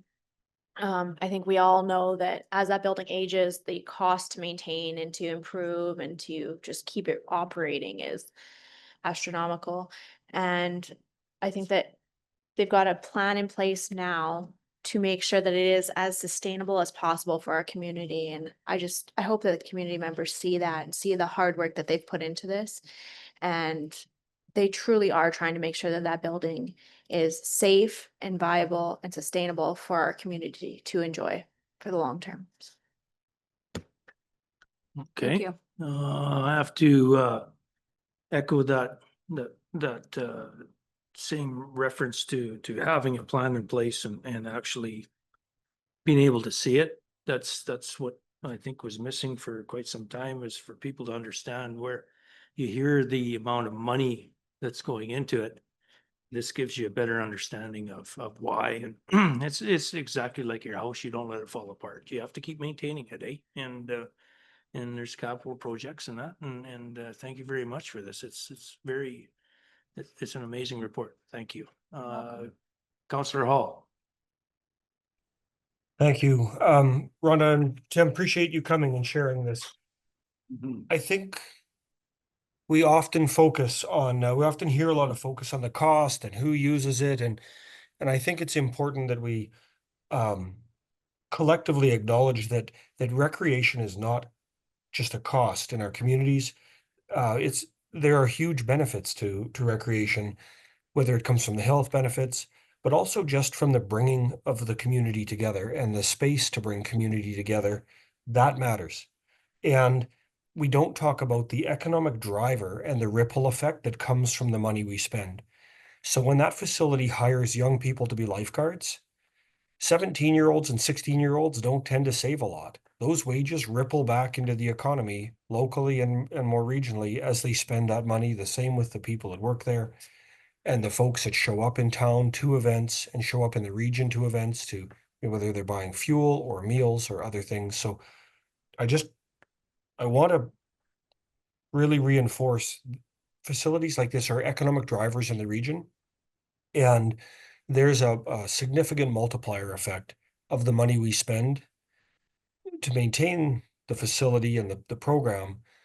There's a multiplier in terms of the benefit that it makes to our community, and we shouldn't lose sight of that. Okay, thank you. Councillor Cromwell. Thank you very much. And I do appreciate your report and the information you're providing. And though I echo many of the statements from my peers, I have to ask, has there been any discussion within the board itself at increasing rates to make it more of a user pay and less of a subsidy from taxpayers to cover off some of your large capital funding needs, where we do have many areas of our county that do not have direct access to that facility, have facilities that are closer to them. So I have to ask, what steps or what discussion has been taking place about making that more of a user pay and less of a bill to the taxpayer as a whole? Yeah, thank you for your question. So yearly, when we do our budget deliberations, we do bring the facility and membership rates to the board. So they are discussed yearly. And with that, we bring comparables of what other facility rates are, as well as our opinion and data on, increasing rates. Could it possibly mean less users? That kind of information. And then from there, the board makes the decision as to whether to increase those rates or not on the yearly basis. Okay, so does that Okay. answer your question? Councillor Yes Cromwell? and, yes and no. I guess that could be discussion for a further time, but I'll leave it at that for today. Yeah, because they do look at the rates and stuff like that. And yeah, we know how it works there. So Yeah, just we have other parts that are an hour drive from Athabasca Prime. We using the example of the young people coming there to get a job. That's a 2-hour driving to and from work. I get Sorry, it. isn't the discussion to get clarification from the presenters on their presentation? Actually, it is. Thank you. So the point is, I think there is definitely more discussion that needs to take place about what funding and where things are coming from for the burden on the taxpayer, and that is a very valid point of discussion. Thank you. Yeah, you betcha. Councillor Hall, you had your hand up? I did. I wanted to, I guess, add and complement some of the work that the board has done. As council knows, I sit as an alternate. And so I do attend a lot of the meetings, and some of the really important things that have happened have been the board's ability to define the metrics of success. And so a focus strictly on the deficit shows a lack of understanding about what those metrics are and what's being tried to achieve. The best year the facility ever had financially was during COVID. Like if the only metric of success is deficit, then just lock the doors. And so I think it's important that we look at the strat plan of the board and the work they're doing before we start judging what's happening, because the metric of success is built around the deficit per user. And so really increasing the number of users and building users and bringing people together is a big part of that. And so fees are a part of managing the users and the user experience and the number of users. And this is not the place to start talking about price elasticity of demand. But all of that stuff are things that the board considers as they're working out where the right fees are. So I congratulate them on looking at how do they make this make sense for the region? And it's quite, from an outside observer, simply comparing to a neighbor is only part of the decision-making framework. They still have to make the right decision for the region and what's happening here. If you'll excuse me, I do have to step away from the meeting for about 10 minutes. Okay, thanks. Counselor Anderson, you had your hand up?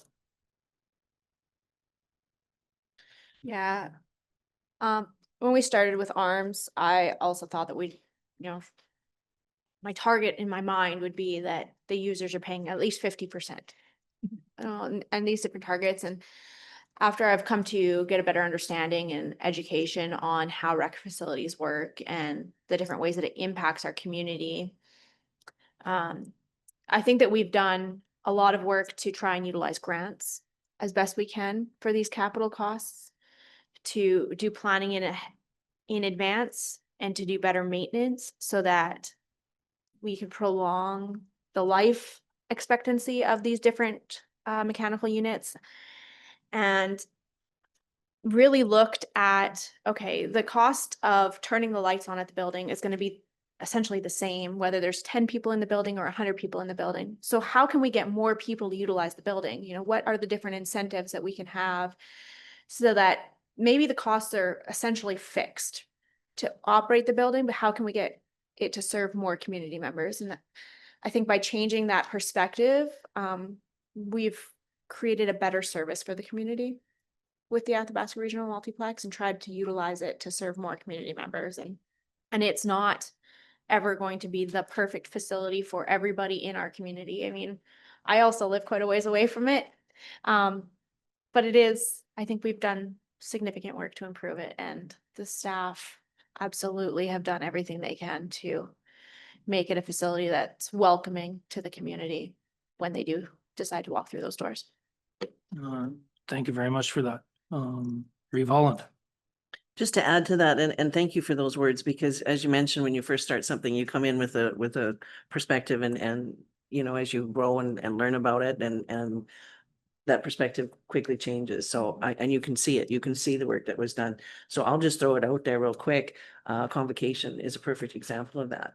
When I walked into that room to the field house, I actually asked the person next to me, are we still in Athabasca? It was unbelievable. It was absolutely world class. What you put together and how you looked after everyone and the amount of people that went through that building, phenomenal. So that's a testament to, well done, the job, everybody that, from the board to the staff, and even for that matter, the community members who are utilizing it and understanding that they need to utilize it more to make it continue to be as successful as it is. Well done. Thank you. Mr. Gerlach. Yeah, I'll pull this closer, Tammy. I think the one problem that we face and that basically everybody in the province faces is we have a large land mass, a big area with a very small population. And therefore it makes things expensive to provide the kind of, if you want to attract people to the area, you have to have quality facilities that people, that will bring them to the area. I like the idea of keeping the capital in its own lane and discussing it separately, because I think that's not something that you can scrimp on, that when the money is required, it has to be there. But I do think we need to look at the operational side of it and just not let it continually to grow and grow and grow that deficit. If we could somehow pinch that off and get it to be a little more self-supporting on the operational side. But again, it's a situation where we have a large area and a small population, and we have a facility that is in excess of what is required for a small population, but it is what it has to be. And it's just a fact of life. And so good on you. Yeah, and if I could cut in there just for a second and say, I've been in a multiplex and I've had people walk up to me from out of town. And I don't know why they've walked up to me. I have no idea. I'm not wearing my county hat or anything like that. But they walked up to me and they've said, what a great facility. They asked me, do you live here? I said, yeah, I live here. And they said, an amazing facility. They come from St. Albert, they come from Spruce Grove, they come from everywhere to play hockey, play baseball, stuff like that. And I can't believe that a community of our size could have such an amazing building. So just on that note, it's amazing. And thank you for taking care of it and bringing this forward. It's great information. So, and understanding to everybody of where this money's going is a true testament of what you're trying to do there. So thank you very much. Thank Any you. other questions? Seeing none, any rebuttal on anything or? No, Well, I just want to thank everybody for their time today and listening to Rhonda and I's presentation and yeah, and to hear your guys' feedback and to take that back and kind of evaluate how we move forward with some items. We'll take that into consideration. So thank you for everybody's feedback. Appreciate it. You bet. Yes, Thank you thank very you. much. thank you. So we'll take a couple of minutes break here and then we'll be. Sorry, how many minutes? 20 minutes, right? How many minutes? It was just a couple minutes. What's a couple in numbers?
Okay, Councillor Gerlach's gonna join us here soon, but we'll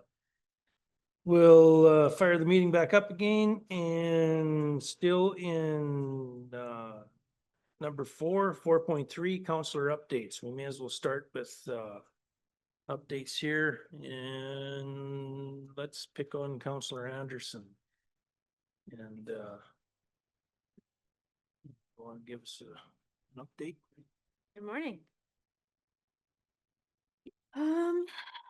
Much of my time has been spent trying to get through the strategic planning. It's really echoey. Strategic planning and budget at the multiplex. But I think we've done a lot of work and we're on the right track, and we passed our strategic plan and budget amendments yesterday. So that's it's been a lot of work, but it's been great work, and I think it's a lot for our community. I also had the opportunity to attend the provincial police funding model town hall on behalf of council. So there should be a report in the next council agenda talking about that.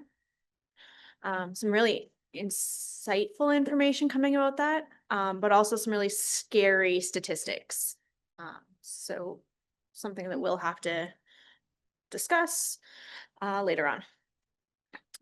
I've also been hearing from a lot of different residents about road conditions. Of course, I think we all expected that after a long dry spell with some rain, we were gonna get some complaints about roads. When it did finally rain, I think that in my general area in particular, one vacant grader operator position has caused some excess concern. So just people hoping that they see a grader on the road fairly soon. And I think they're trying to be understanding, but that it is what it is. So I'm hoping that administration will, I know they're working on it. Also been hearing from quite a few people looking for the paving priorities. I think I have 27 names on my list now. I've been trying to keep track of everybody who's emailed, called, text, caught me in town at the grocery store, talking about that. So some interesting things. And with the election coming up, I think we all talk to people every now and again that want their subdivision paved or their road paved. And a lot of the discussions I've been hearing of, they just want to see where it is on the list. They're okay with it not being number one, but they want to know that it is on a list somewhere and that it will be considered sometime or at least that it's being evaluated in a transparent reason or in a transparent manner. So lots of great conversations, lots of great community events coming up, and yeah.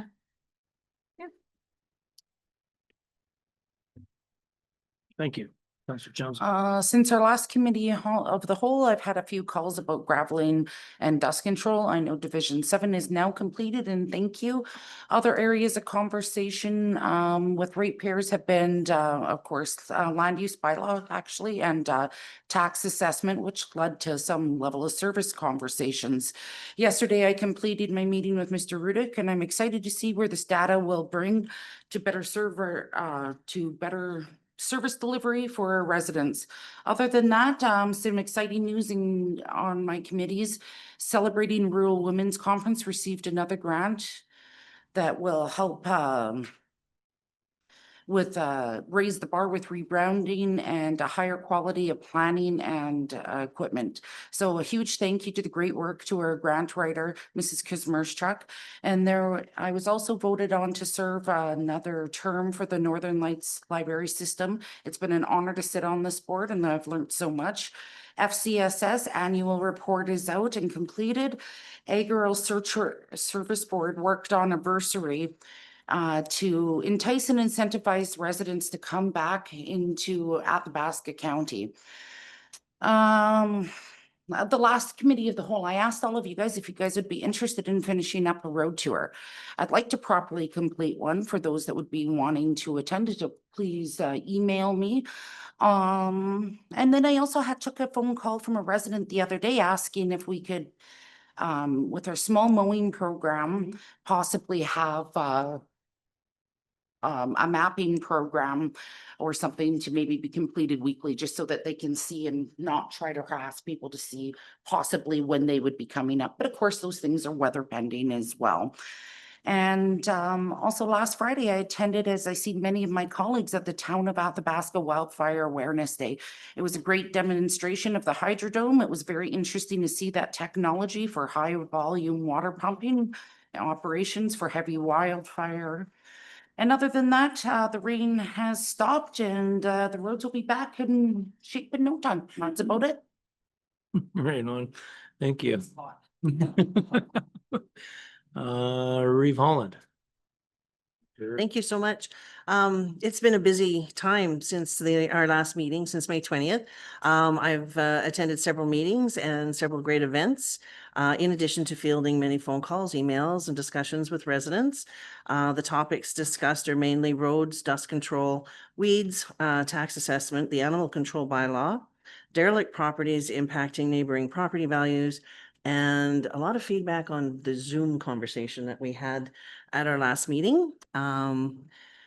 Conversation that took place surrounding that was the people were not in favor of several Zoom meetings happening. They are in favor of their counselors being at the table. So I just wanted to pass that along and the feedback that I received there. It's also, let me see, May 21st, I'll start there, was the ASB meeting where ASB bylaws, the ASB bylaw and future and agricultural bursary were the main topics. Also discussed was the Alberta Plant Health Lab, which is part of the plant and bee health surveillance section at the Alberta Agriculture and Irrigation. The lab provides plant pest diagnosis and expertise to the ag industry. And in my opinion, it would be great. And I'll forward the information on if we could add that to our website for people to have access. There is an Alberta Plant Health Lab sample submission form that can be filled out for people to participate. And we also discussed moisture conditions in the area, which is always good information to have as well. May 23rd and 24th, I attended the Buffalo Lake Métis Settlement Pro Rodeo in their new and improved grounds. It was amazing. The talent that was there was phenomenal. It was excellent to attend as well as to watch how well organized it was, how amazing it flowed. This was their third year hosting the event, and they're already looking at more improvements for the next one. So great job done by BLMS. It was fantastic, and I certainly appreciate the invitation. May 24th was the Summer Village of South Baptiste Village meeting. As we mentioned, this meeting was already reported on, but I just wanted to mention how great it was to meet everyone from the villages out west, and looking forward to working alongside them again. May 26th, was the ALT Active Transportation Grant biweekly meeting. There have been many landowner meetings between Alberta TrailNet and the planning consultant. As mentioned before, there will be an open house in Manook on June 25th between 4 and 7 p.m. to give residents an opportunity to provide input for the planning and design of the trail between Manook and Perryvale, which is some of that portion of the trail is the original 1876 HBC surveyed plan of the Athabasca Landing Trail, which was registered as the 1909 T Road Plan. May 27th, I had the privilege of signing 21 thank you letters to all those who answered the call to help fight the Boyle area wildfire. It was such an amazing show of support that I'm so grateful for. So those people know who they are, and it's just phenomenal how everyone came together to answer that call. May 28th was the IMC meeting between the town of Athabasca and the county. Reports were already given for that. I believe the next meeting will be June 24th, if I'm not mistaken. May 29th, regular council meeting and the Healthcare Workers Appreciation Barbecue. Unfortunately, our council meeting went longer into the afternoon, which prevented my attendance to the barbecue, but I'd like to take the opportunity to give a shout out to all of our healthcare workers who work tirelessly in their fields, taking care of all those who need it. I know I personally cannot thank them enough for their dedication and compassion for our community. May 30th was a day of email and paperwork and whatnot to try and catch up from that for that. May 31st, I completed my intermediate first aid recertification. June 3rd, I attended the Boyle Senior Symposium to give welcoming remarks. And June 5th, I attended the Athabasca Senior Symposium, also giving welcoming remarks. Both those symposiums were amazing. They had great attendance, great speakers, awesome information and resource tables, along with, of course, great food, which is always well appreciated as well. Those days that are put together during our Seniors Week are great days for not only recognition, but appreciation, the socialization that people get together after, a long winter, information sharing. It was a great job done by all. And we really should take more opportunity, I think, to recognize and share our gratitude for the contributions of our older adults in our communities, as our seniors play a vital role that is valued and appreciated so much. It was great to celebrate with them during the first week of June, and to be able to say thank you to them for all that they do as mentors and volunteers, and for their experience and wisdom, and so much more. Also on June 5th, I attended an evening gathering at the AU House celebrating their 2025 convocation, and the excellent job done by so many staff, volunteers, and community members. The evening was well attended by many in the community, including the town and county councilors. It was a world-class event. Unbelievable to see so many people in our community, and the smiles that were on their faces was fantastic. On June 6th, I attended the AU Celebratory Convocation Breakfast to celebrate Cadmus Delorme, Honorary Doctor of Law recipient, and Margaret Rowlick, winner of the Governor General's Gold Medal for Academic Achievement. Both of these people are amazing humans. They had powerful and captivating words that they shared. It will be a time that I will never forget. June 9th was another paperwork email day, just trying to catch up from the busy time. June 11th was the level of service meeting that I had with Mr. Rudick, which I found excellent. It was really interesting to have that discussion, and I'm looking forward to that report coming out. June 12th was the ALT cleanup in Collinton that started early to beat the rain, and thankfully we got most of it done. The volunteers that did come, they worked really hard. Everybody was moving fast. We did get rained out, so there are some areas that we'll need to come back to, and that will happen as soon as we get some drier weather. There's always available volunteers that are willing and able to come down. And a lot of, actually, we received feedback from the public because of that particular area as well. The trail is well utilized, and they came out to say thank you so much for cleaning that area up and keeping it nice and neat. So it was appreciated to see. Also, what took place along the trail is the gates and the wings that are along the trail between Athabasca and Athabasca and Collinton. They have all been refurbished and fixed. And it looks amazing. I'll be trying to gather some photos to share with council on that. But everything on the trail is shaping right up for the 150th anniversary in 2026. Unfortunately, I was unable to attend the Wildfire Awareness Day on June 13th, but heard it was a great event and demonstration, and good feedback was coming back from that. And as Councillor Anderson mentioned, there are some great events that are up and coming. I'll just mention a few. This week, the Athabasca Native Friendship Center will be hosting Indigenous Peoples Day at the Riverfront on June 20th between 4 and 7. The Housing Assessment Community Engagement is being held on June 25th as well at the Multiplex between 4 and 7, and again on June 26th at the Boyle Farmers Market between 3 and 6. And another community engagement is being held on June 25th between 4 and 7 at the Manook Community Hall regarding the planning and design of the Athabasca Landing Trail in the area between Manook and Perryville. So it's nice to see these engagements taking place and giving our public the opportunity to voice their opinions. Thank you. Councillor Anderson, you had a question? Thank you. Further to your report, and thank you very much. July 1st will mark the 3-year mark of the reduced service level at the Boyle Healthcare Center. And I'm wondering, is anything being planned to recognize the impact this has had on our community? I would not be able to answer that. We would have to probably look at the Healthcare Retention Committee for that information. I would think that they would be the ones who would head that up. They didn't last year. So I'm just wondering if you or Mayor Durko have been talking about planning anything, or No, if it nothing's in the works.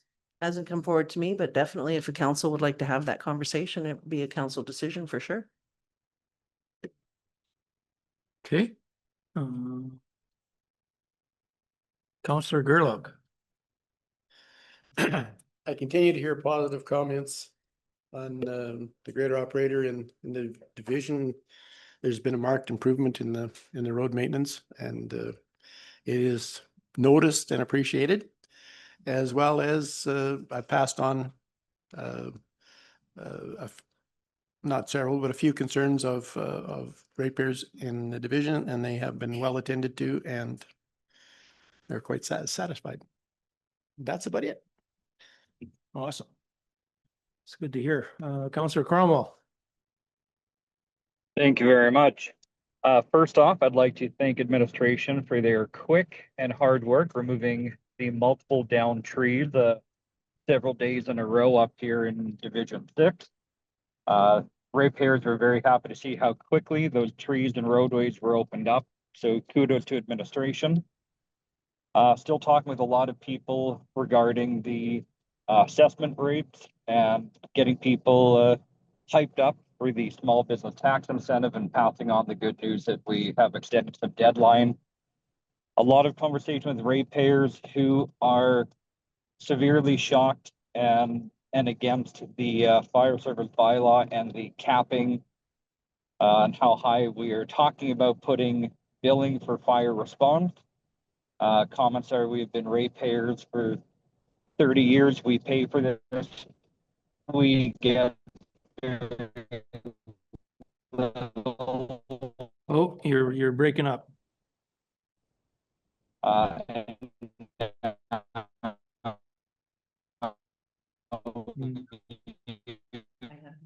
Yeah, we might have to come back to you there, Councillor Cromwell. It's you're breaking all up.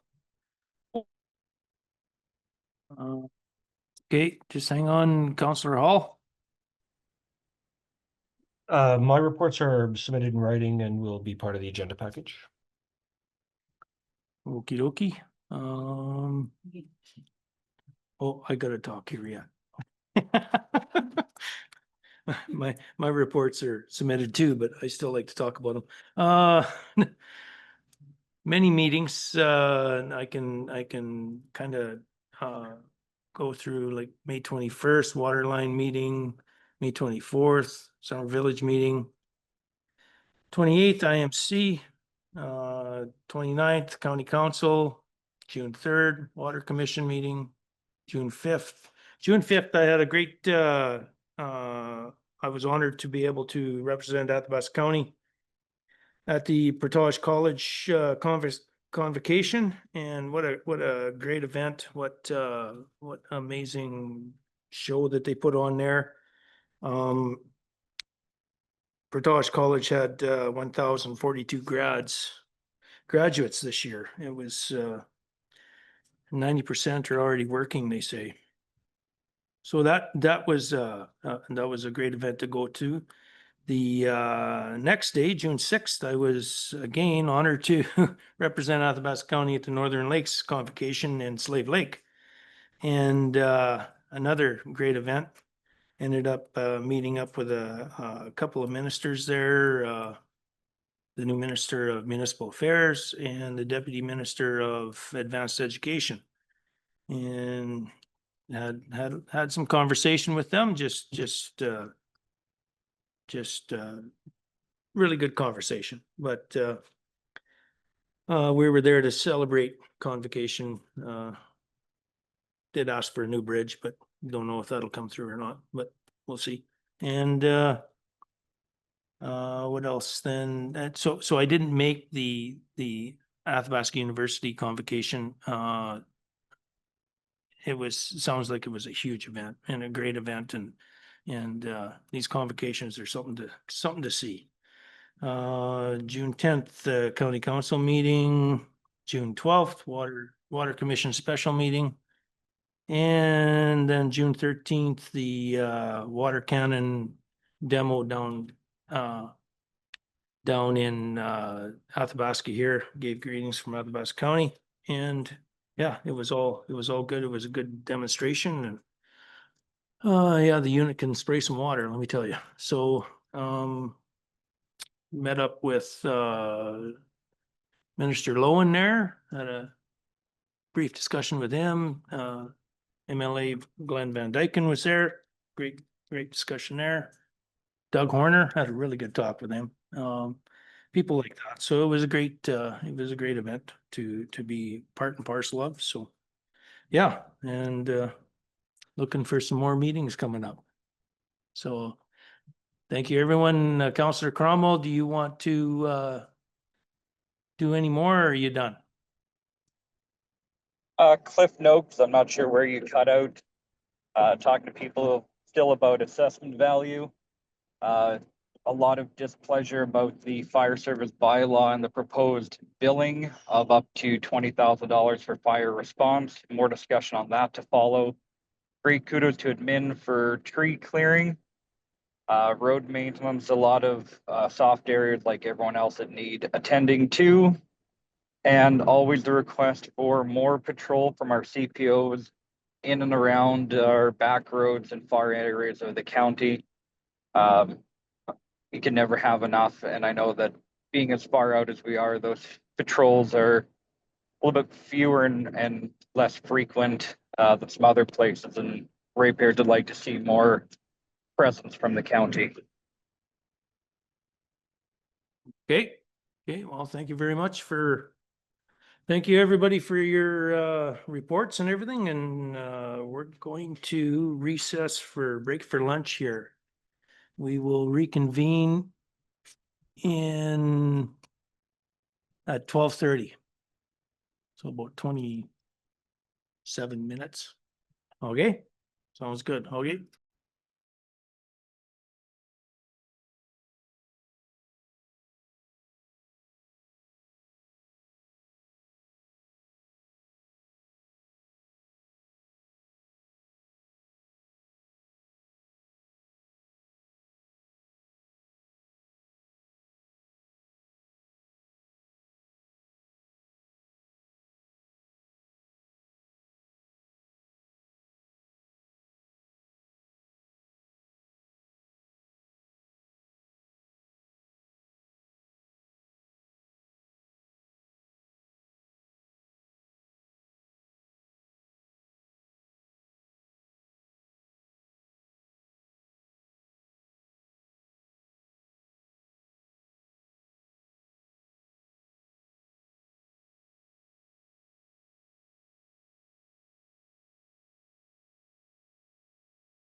Okay, we're gonna reconvene the meeting. Thank you for lunch, Ms. Blair. Awesome.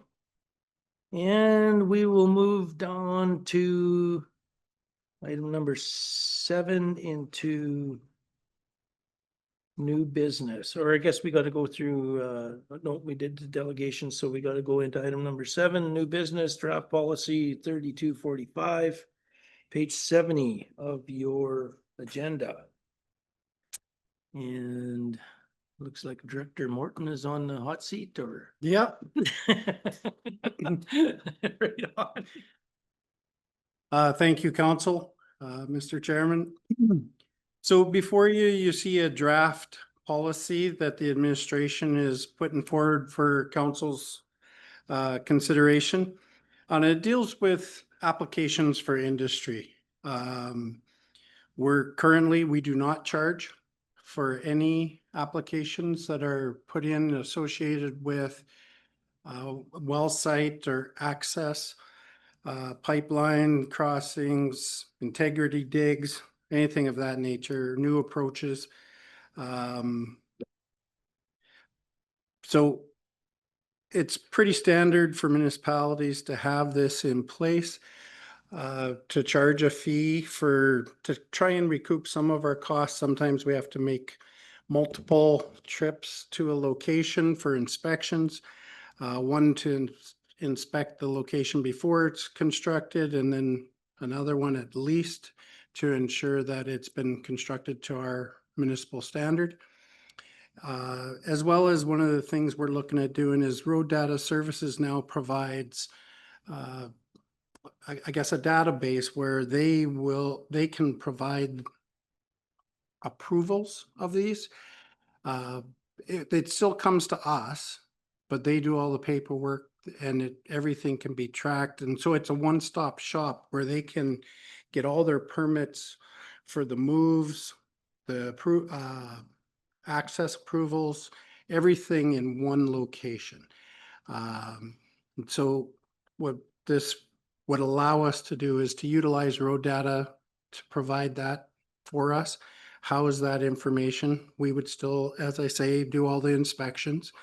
And they would charge a fee. They would collect all the fees as well, which is how they do it now for us associated with road use permits. And so then they take a portion of the fee for service, and then they forward the balance to us. It would be the same scenario for these application fees. You'll see that we are recommending 2 different fees. One is if they hold a license agreement with us, then the fee is a little cheaper. This is definitely meant to encourage them to sign a license agreement with us, it provides us with the ability to, if we're doing something for road construction, we put the onus on them to hydrovac their pipelines, etc. So it'll give us a lot more, I guess, control over what's in our right of way and how it's dealt with in the long term. So welcome to answer any questions you may have. And so we're just recommending that council recommend we take this draft policy to council meeting for adoption. Councilor Anderson. I'll move the recommended motion, send this to council. Okay. Okay, so is this, one question I have, is this helping us out on the working end in the office, like the administration of these? It will take, sorry, Mr. Chairman, it will take some onus off of our administrative staff. And the nice thing about it is it'll, when we met with Road Data, the CPOs were quite happy to see all the information will be in one location and one database. So you can see the permits for road use. You can see the permits for proximity agreements. You can see everything all in one location where you don't have to go to numerous locations to pull up all the information. But yeah, it'll take a little bit off. Not, we still have some stuff to do with it, but it won't be as much. Road Data will send all the referral letters and everything back now instead of us. We'll give them our template and we'll go from there. And then if there's any road damage, it's still up to Athabasca County to negotiate with whoever's doing the road damage and not to. Yeah, there's lots of mechanisms to take bonds or to force repairs, et cetera. Under, because they'll still have to get their road use agreement and everything. Then the road use agreement, they are responsible. Okay, sounds good. And these, the other thing is these charges, 300 and 200. Have we been charging that before or is this new charge? This is all brand new. So these charges are for, okay, yeah, just industry. Okay, Correct. yeah, okay. Sounds good. Okay, thank you. Reeve Holland. Thank you. Thank you for bringing this forward. I think it's an awesome way to go. Just curious about the, pardon me, just curious about the fees of, assuming they're competitive with everyone else in the area. That's all been checked into and compared to other municipalities. Through the chair, I would say the 300 is high Okay, on purpose. okay, So 200 is pretty norm. okay. Seems to range between 150 and 250. The 300 is meant to encourage getting a license agreement. Okay. Thank you. Yeah. Any other questions? Oh, Counselor Hall.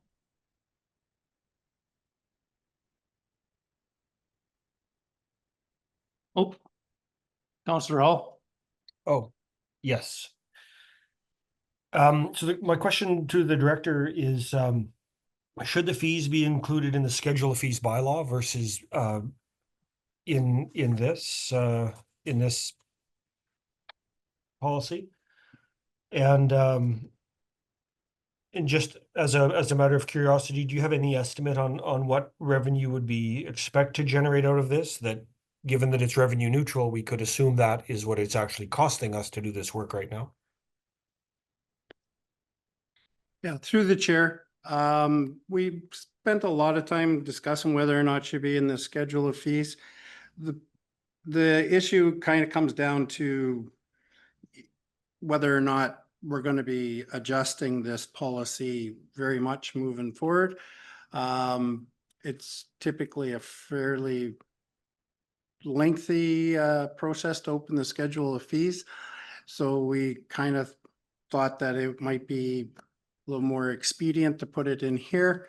Also, you know, we don't want to open the fees every time, right? So maybe next time that the schedule of fees is amended or adjusted, we could add it then if that's what council would like. As far as the revenue, it's going to be 100% based off how many applications come in. You know, when industry is doing a lot of new development, we may see some revenue. When it's fairly sparse, you know, it's going to be insignificant and should just cover off some of the fees associated with permitting through road data, as well as our inspection fees to go out and look at the locations. Thank you. Okay. Seeing no other questions, there's a motion on the table from Councillor Anderson. Recommended motion to recommend to county council to adopt policy 3245 industry access application fees. So all in favor? Aye. Aye. 7-0, no opposed, so motion passed. to recommend to council. Thank you. Thank you. Moving on to proposed policy, road allowance and road plan closure policy, page 74 of your agenda. The recommend motion and I guess we're gonna have a presentation from.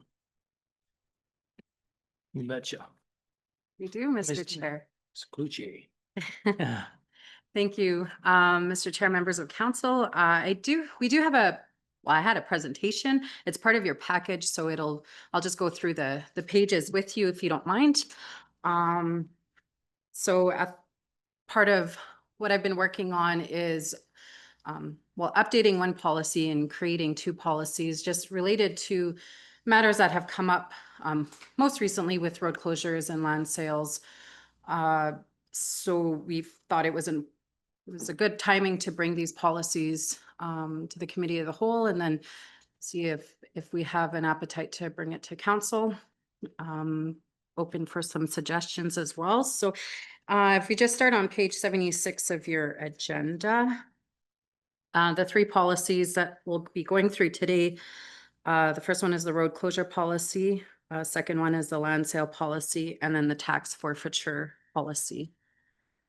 So on page 77, so it's important to keep these policies up to date with current legislation and common practices. Policies serve as guidelines for administration to implement, and this is why it's important for us to keep them updated and to ensure that they align with council's goals and your visions. While preparing these three policies, we researched other municipalities, what they did for their policies and procedures, and we presented a draft to senior leadership and had our legal team review them prior to presenting them to you today. On page 78, we'll start with the road allowance and road plan closure policy.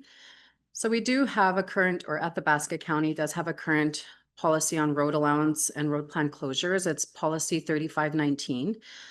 It was initially approved in May 26, 1994. So I felt the need that it was important to update this policy by simplifying it as well and going through current processes that Alberta Transportation and Economic Corridors recommends when doing road closures. The current policy has an administrative fee of $300, which does not cover the cost of advertising or administration's time to process these applications. It's also recommended to remove this from the policy and put it into the fees bylaw. The land value in policy 3519 is based on the all classes in the Government of Alberta Agricultural Real Estate Transfer Report. And it's calculated at 80% of the 5-year average, rounded to the nearest $50. And just to give the committee an idea, it's roughly $1,500 an acre. If I can cut in there real quick. What's that like to do? To figure that out every time Well, my math skills are impeccable. No. you know, no, go ahead. That's okay. Sorry about that, Mr. Chair. It's not terrible to do. You take the average and you take 80% of the average. So it's just a calculation that has to be done for every file, just to make sure that we're on point. And if it changes or updates, then we have to make sure that we have the right figures. I think 2024 is the last time they were updated on that site. So we go from 5 years based on that. So then you would do this once a year, or do you go into and find information on every file? I personally do it for every file because I print off the papers just so that if anyone grabs that in the land file when the file is closed and whatever, they have that current information, how it was calculated, what was used. So I do it every time. Nice. And that's taken up a lot of time. It's part of the process. It does take a little bit of time, but when dealing with road closures and when dealing with having to set a rate for people to pay if we are selling the land, we definitely want to make sure it's done properly. So, yeah. Okay. And then just reviewing the current policy, I just thought it would be a good idea to also update the Schedule A, which is the application form while we're at it. So then on page 79 is just to give the committee an idea of the process of closing a road. So, from the start all the way to when we register it, when we send it to the surveyors. So, just another example for the committee is a recent road closure bylaw 003/2025 was initiated in November of 2024 and was sent to registration on April 11th. So that gave a 5-month mark from start to finish to close a road. On page 80. So to modernize this policy, administration is proposing to update the policy statement, include definitions to provide a common understanding of the terms within the policy, add principles and guidelines to provide direction in the decision-making process, which will establish a fair and transparent process. Update the procedures to guide staff during the process of closing a road, whether it's a registered road plan or an undeveloped road allowance or a portion of. To update the road closure procedures to align with the Government of Alberta's guidelines. The step-by-step process will ensure that no matter who accepts the application, it will follow the same process. Add a section that the applicant is responsible for all costs associated with the road closure process. This can include surveying costs, registration fees at the land titles office, and legal fees for more complicated files. Introduce the requirement of a sales agreement before the file is presented to council, and this will guarantee that the applicant is serious about closing the road and follows through with the purchase of the area. Propose to determine a sale price based on appraisal or opinion of value to provide a current assessment of the land as is. Keeping that non-marketable land, if it meets the criteria, would continue to use that Government of Alberta agricultural real estate transfers. Those might be a little bit more difficult to kind of determine. And include a process of leasing the closed road. And I put that in my notes, and then when I reviewed it, I think the idea would be to reference the lease policy, which will be coming to the committee in the near future.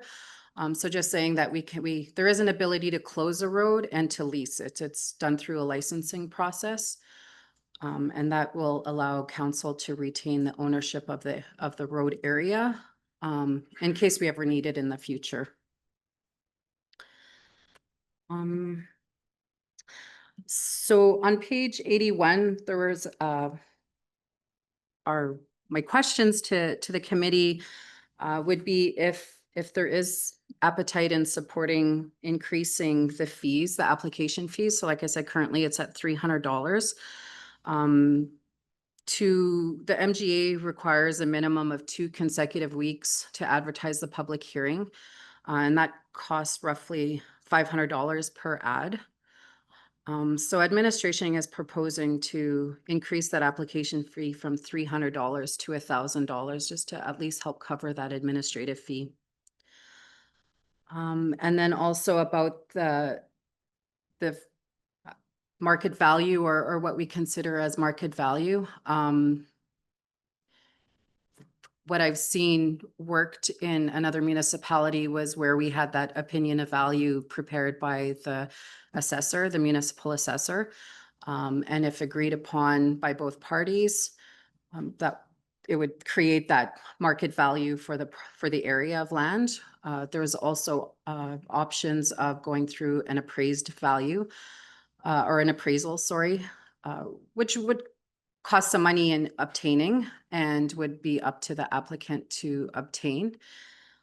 Or we can also continue using that Government of Alberta rate. It's there for a reason. It's there for, so those were some of the comments that I had looked at and thought maybe we can have that discussion on. And yeah, if there's any questions. Discussion. Councillor Gerlach. Is the advertising requirement the same for a lease as it is for a road closure? Oh, Mr. Chair, members of council, our committee, I don't know if we have to advertise for a lease. I do know for road closures, but I can certainly look into that. So would it be a road closure that's then included by a lease or is it just strictly a lease? Right. I think I know where you're going, Councillor Gorlak. So in order to give exclusive rights to an area of land, so if it's an undeveloped road allowance or a road plan, and I wanted to come in and gate and lock it and use it only for myself, we would have to close the road. If I am Farmer Diane and I want to graze the area and not lock it and the public can still go through it, we don't have to, we would still have to close the road, but then you could go through a licensing. Like for some people, if they own the 2 quarters. Yeah. And this road allowance is in between and they just like to not have to build. Yeah, my apologies. It's actually done through a bylaw. It doesn't have to be advertised. It's a bylaw to allow the licensing, but it doesn't give them exclusive rights. So they can't restrict the public from using it as well. But that can be done through a bylaw, which does not have to be advertised. Okay. Any other questions regarding? Any other questions, I guess?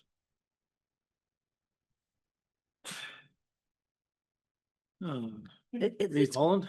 it's kind of a silly question, but $500 per week advertised in for a minimum of 2 weeks. Is there a way to use a smaller? Does it have to be a certain size ad in the newspaper that it's that expensive? Just, it's kind of silly, but I'm curious. Yeah, through the chair, maybe Jordan could answer that one.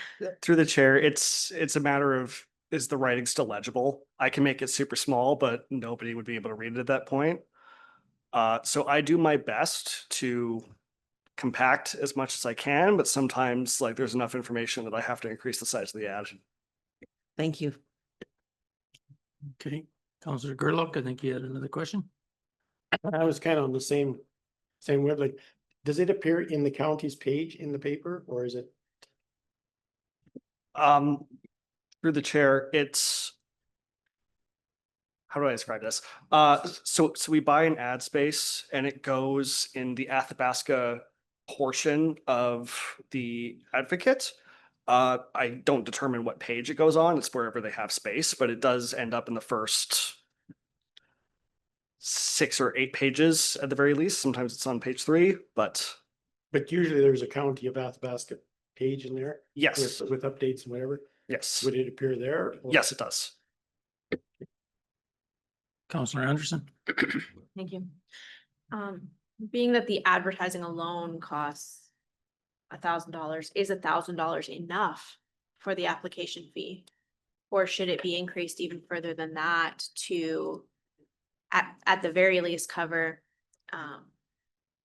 the full advertising fee and maybe a little bit of the admin work that goes into preparing for all of that stuff, posting it on the website, that kind of stuff as well?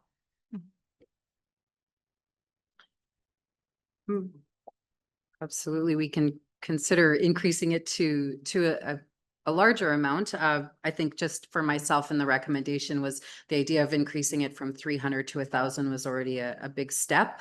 But it's a cost of a service. It's not something that residents can expect. There is a fee to do business. There's also their additional fees in surveying and all that they also have to cover. So definitely we can increase that to any amount. The application process itself to go through referrals, mail out, because that's also another part of this is when we receive an application, it's not just to circulate it internally to internal departments, is we're also mailing out to affected agencies in the area, to affected land or neighboring landowners, giving them the opportunity to have a comment. When it's a bylaw, there has to be a public hearing, which means that we're also then sending out notices of the public hearing. So it's not just the advertising. There's also sometimes 2 rounds of mail outs that have to happen. And that could go from 5 adjacent landowners to 20, depending on if it's in a, you know, a rural subdivision or smaller ones. And administrative's time, I can calculate it to see how long the last one took. It's one of those things is you do the item and then you wait for the time, the referral period or the advertising to finish and then bring it to council. You know, there's usually about at least 2 council meetings for a bylaw, give it first reading and then the public hearing and second and third reading. So that's also time to consider as well. Okay, Councillor Cromwell. Thank you, admin, for that explanation about the fees. I would be strongly opposed to increasing that to a further amount. There does come a point where we have a cost of doing business, we have a cost of governance, and I would strongly advise we do not look at putting that into a higher cost for that service provided. Okay. Reeve Holland. Thank you so much. Do we know when the last time the application fee of 300 was looked at? How old that is? I'm assuming it's very old. I do actually, in 2022, there was a revision to the bylaw or to the policy. But I couldn't find if that was also part of the fees as well, but that was done at the December 13th regular council meeting. So I'm not sure if I that can't increased remember the fees or changing the fee back then at all. I think that the fee is very old.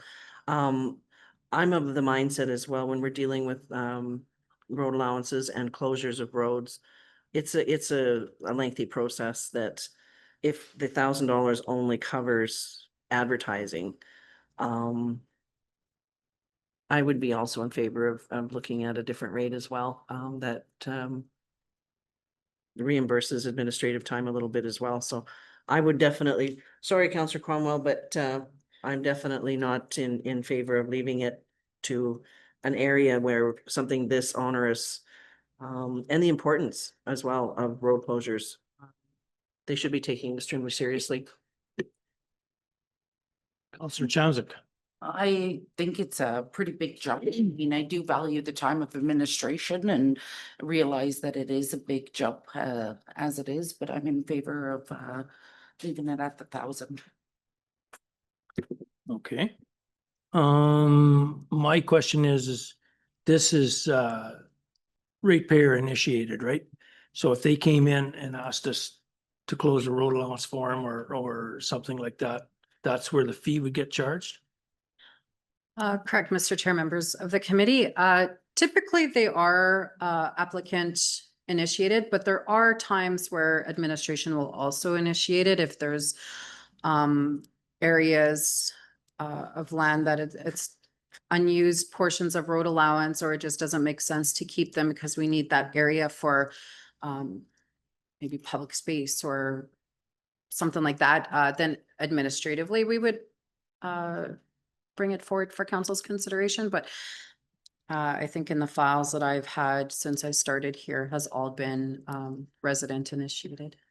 Yeah, so, because I know on some, we used to get agreements and that was add on this portion and close this portion at the same time and all that. And so that landowner wouldn't have to, that's county initiated, so that landowner wouldn't have to pay for this application or anything like that, right?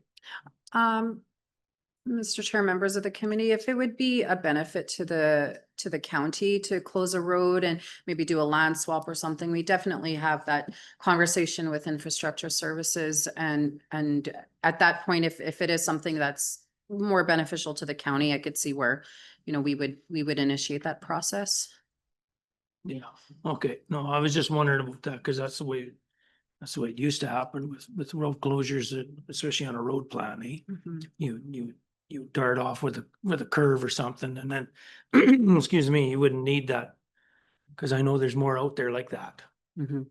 Trust me. And, and, if it's county initiated, we're not gonna charge the landowner who might end up with the land $1,000 fee or $1,500 fee or whatever it is. That would be probably done through the agreement, right? So I'm I don't know, I'm okay with $1,000, but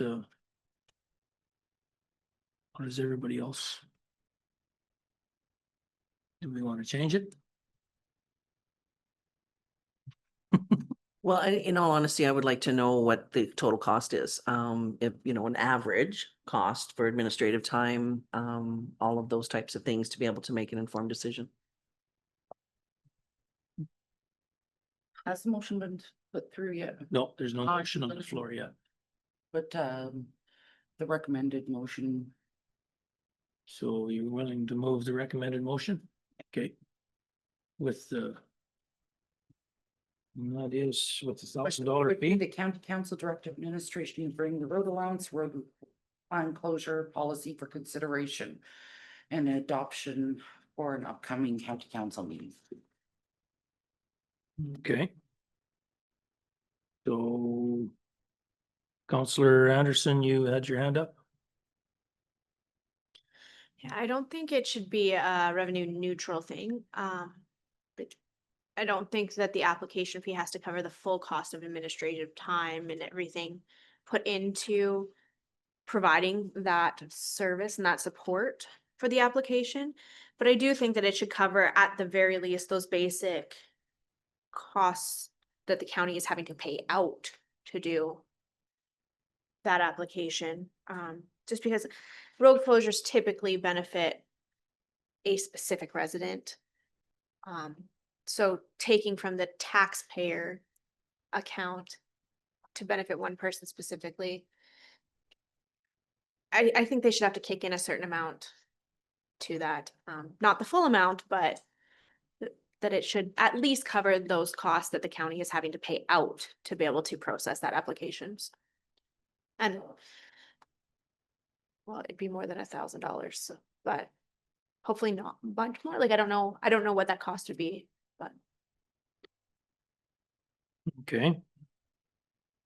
Counselor Chamsick? Would we be able to have that information for county council? Mr. Chair, members of the committee, I'll make sure to have that calculations or some sort of calculation in when we bring it to council, if that works. Okay, that would work. That works for everybody. We'll get a little bit more information when it comes back to council and discuss it again. And so on the recommended motion to adopt this, to send it to county council, all those in favor? Aye. Aye. 6 opposed? 6 and 1. So motion carried.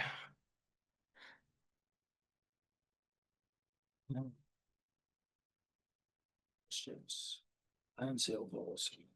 Moving along. Yeah. You All bet. right. Thank you, Mr. Chair. Page 83, moving into the land sale policy. So currently Athabasca County does not have a land sale policy. Property that is not being used can be expensive to maintain and also insure.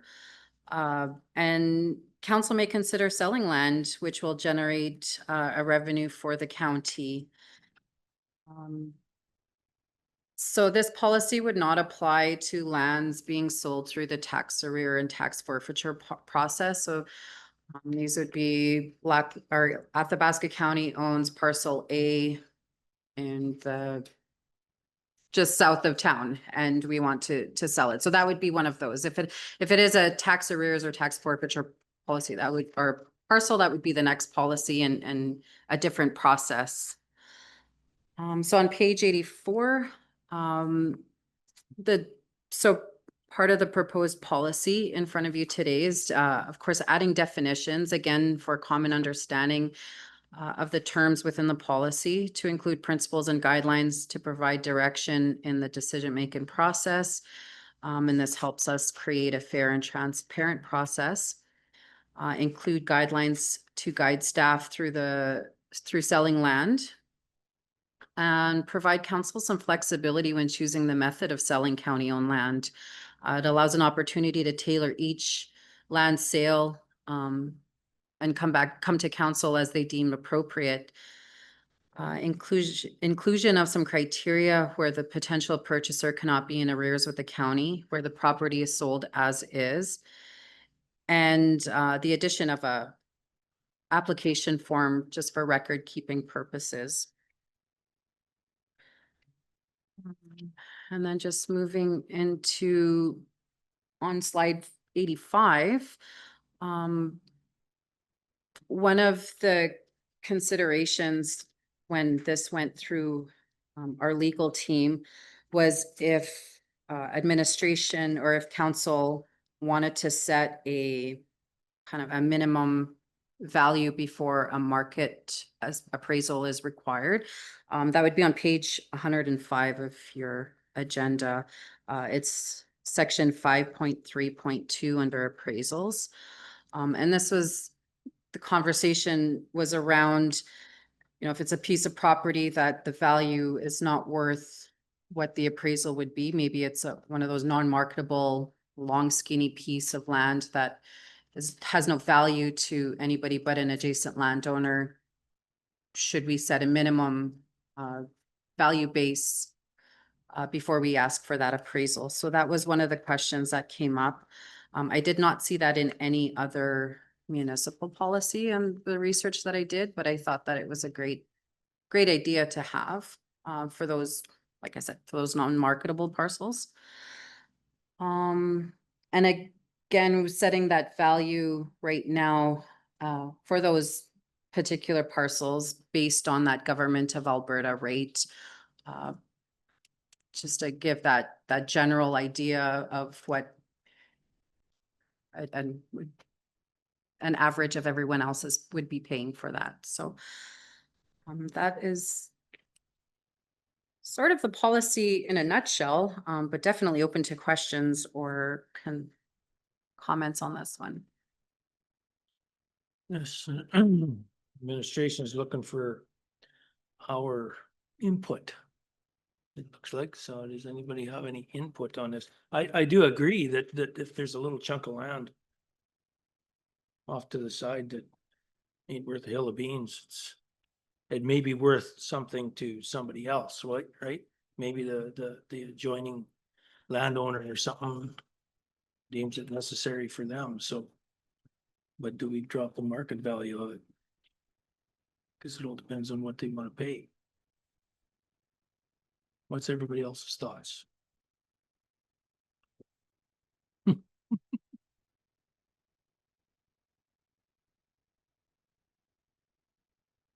don't know. I'll go with the recommended motion. And that is to, That county council directed Min to bring the land sale policy for consideration and or adoption to an upcoming county council meeting. okay. Any discussion? This will be more at the, Councillor Hall. So I think firstly, administration is still asked for an opinion from council regarding 5.3.2, but before that, the question I have for administration is regarding 5.3.1 II. A written opinion of value provided by a real estate broker. In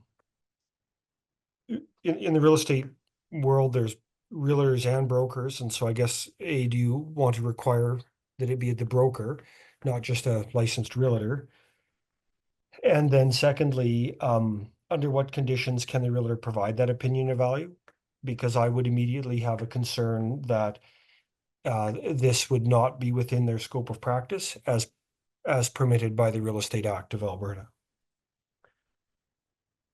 The second, so that's something I think we need to think about. And then under III, latest assessed value for municipal tax purposes, I think we should clarify in there that would relate to non-regulated property only. because as we know, the regulated rates are not reflective of market value. So if you're going to value a strip of farmland, using the regulated rate may not be wise. The other thought that I wanted to share is when you're looking at the land, I think a small slice of land in different areas has different values and different meanings. So, a tenth of an acre in a hamlet is something very different than a tenth of an acre against a farm quarter section or against where a road. We've done one recently where I think we dispersed some land where the road moved and the land is going back to the landowner that's adjacent. So there may be some wisdom in looking at more of sort of a reverse expropriation approach, and to figure out what the value of that portion is as a percentage of the bigger piece. And Diane, that will probably make sense to Ms. Cluche, but and then when we get back to 5.4.1, I thought that perhaps under single I point A, at the end of the first sentence, there should be a hard return and a number that starts with B. Because I think selection of the realtor could be done in a competitive manner, regardless of whether it's got a national interest or not. We should be having, if we're picking a local realtor, we should have them submit an offer, a competitive bid for that business. I did have another question, but I don't know if I need to just write a break for.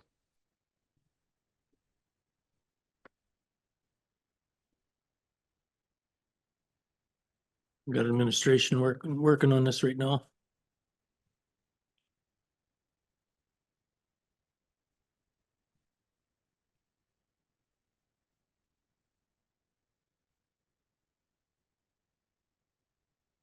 Counselor Hall, just on your last point, just making sure I have the right section of 5.4.1 IA. Yes. Okay. And then at the word, after the period on the word engage and before the word selection, I wondered if you pushed return and put another letter called B. Oh, okay. Subsequent to, and make that into 2 bullets instead of 1. Okay. Because otherwise it says, it kind of reads, only if land is being sold to warrant interest from outside the community, we should do a competitive procurement process.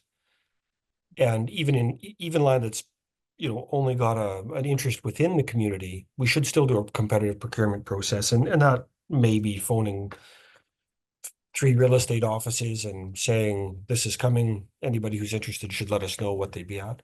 I don't really think you'd find a lot of difference between the realtors here. They're all pretty consistent, but That makes sense. And then for the 5.3.1 II, so if I understood correctly, the opinion of value provided by a licensed real estate broker, that wouldn't be something that they would be able to provide, is what you're. well, the first comment was that so there's brokers and there are realtors, and they're different classifications under the how they're registered. Okay. And then I haven't read the act lately, but that type of activity would have at least a few years ago, but outside of the scope of practice, unless it was for the specific purpose of engaging in a real estate transaction. So if they were acting in order to list it for us, or in order to maybe help someone determine what their offer price was, because they were going to act on behalf of the buyer. So I'm not sure, based on my memory of the Alberta Real Estate Act, whether that's within the scope of practice or legal. Okay. And then I believe the other point with regards to non-marketable land was a comment made about the reverse expropriation to determine the value of land as opposed to that Government of Alberta rate. Well, or I'm saying that there's another option there, because if you're taking, 1,000 square feet from from the corner of someone's farmland, that gets calculated in, it gets calculated in the method of what's the percentage of the whole that's reducing it. And, it's not compared to 1,000 square foot lot in a hamlet or in town. And that's where you get, but if you're adding 1,000 square feet to a lot in town, well, that might be adding 20% to the lot size. So you may say, well, sort of that reverse expropriation thing. The other point I made was on 5.3.1 triple I.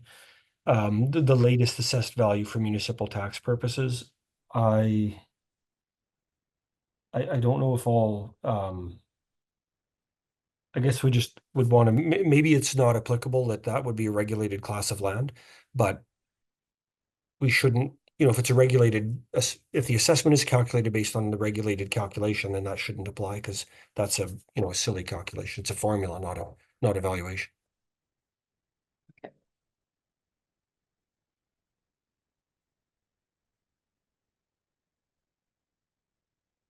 Okay. The comment about the Real Estate Act would apply to the prior policy as well that we just passed. Because the proposal and the documents are in sequentially in the agenda, I didn't have the policy open to see that I'd made that comment. Then the last, I think, note that I had on this policy that I wanted to share with council was under page 107, under 5.4.2, item 8, the reserve, Roman numeral 8 there, the reserve bid. My question was more, would we be better off to disclose that there is a reserve bid, but not disclose the amount of the reserve bid? Because disclosing the amount of the reserve bid can have an influence on value. Or can have an influence, does not have an influence on value. It can have an influence on the offer price that someone would be willing to pay. It might influence the sale. So if I'm prepared to pay $15,000 for a piece of land, but I know your reserve bid is 5,000, I may not go to my maximum. And in doing so, we may not be extracting the maximum value for residents. So confirming that it's subject to a reserve bid, but without disclosing it is what I was wondering about. And maybe there's other reasons to not proceed that way.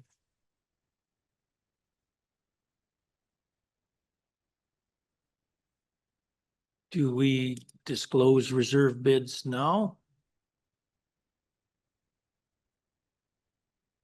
I think that'd be discussed under the next proposed policy under tax recovery. Council's required to set a reserve bid, so that's in the council minutes. So and that's straight out of the act. As for other land sales, I think it's a matter of practice for each municipality. It's a fair comment from Councillor Hall, and we can go away and look at it and see what's best practice. Okay, I agree. Certainly on the tax recovery, we do, because council's required to pass a motion with the reserve bids. Yeah, and then would we actually put on the clause also in there somewhere that would say that not necessarily the lowest bid will be accepted, even if it's above the reserve bid? You probably want to choose the highest bid if you're selling. Well, yeah, no, that's right. Yeah. Not necessarily the lowest bid. However, as long as we protect ourselves one way or the other. I think Mr. Chairman, I think we got the gist of what Councillor Hall was saying, and we'll go away and look at it. Okay. Okay. So I guess what we'll do is, can't remember, did we have a recommended motion? Do we need to say as amended or just move the recommended motion? Okay, so on the recommended motion to adopt and send to county council, all those in favor? Aye. Aye. 7-1, no one opposed. So, okay, so here we go on to the next one. Thank you, Mr. Chair. So moving on to page 87 of your package. So the disposal of tax forfeiture properties. So this one's a little bit different than a regular land sale policy, and only because it is highly regulated through the Municipal Government Act.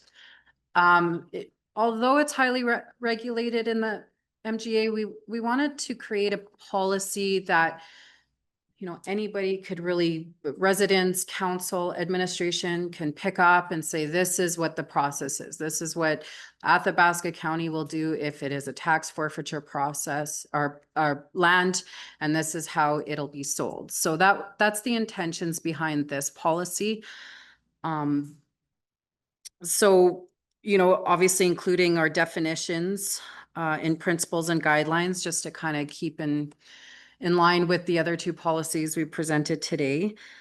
Providing council some flexibility in choosing the method of selling the property.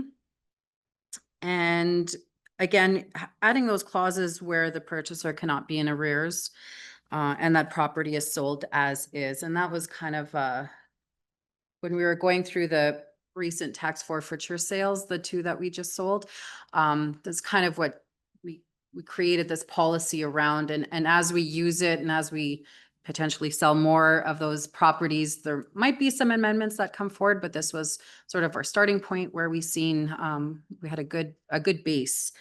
On page 89 of your package was the process that administration followed going through that tax forfeiture process in the last couple files.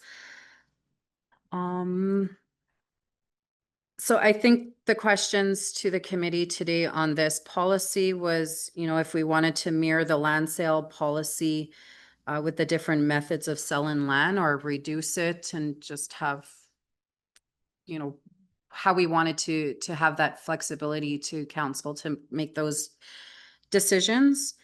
And then if council should establish that sale price through a motion or give administration the flexibility to negotiate. So as CAO Beck mentioned, you know, we would have that reserve bid based on the arrears. And so if council wanted to set that base price or that sale price, or give the flexibility to administration using that reserve bid amount. So sort of the questions that we had today.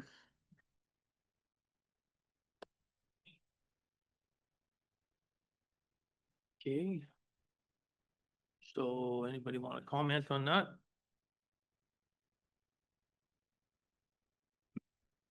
Go ahead, Revol. Thank you. If given a choice, I think that in these situations, it would be great if it was run past council. But that's just my personal opinion. Not to negate at all from the opinions and experience of administration, but it just is part of conversation with the public as well, that these are usually discussed. So it would be nice to have that input.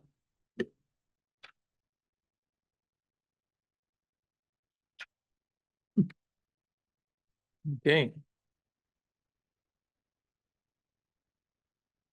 So do we have someone who wants to move this motion here?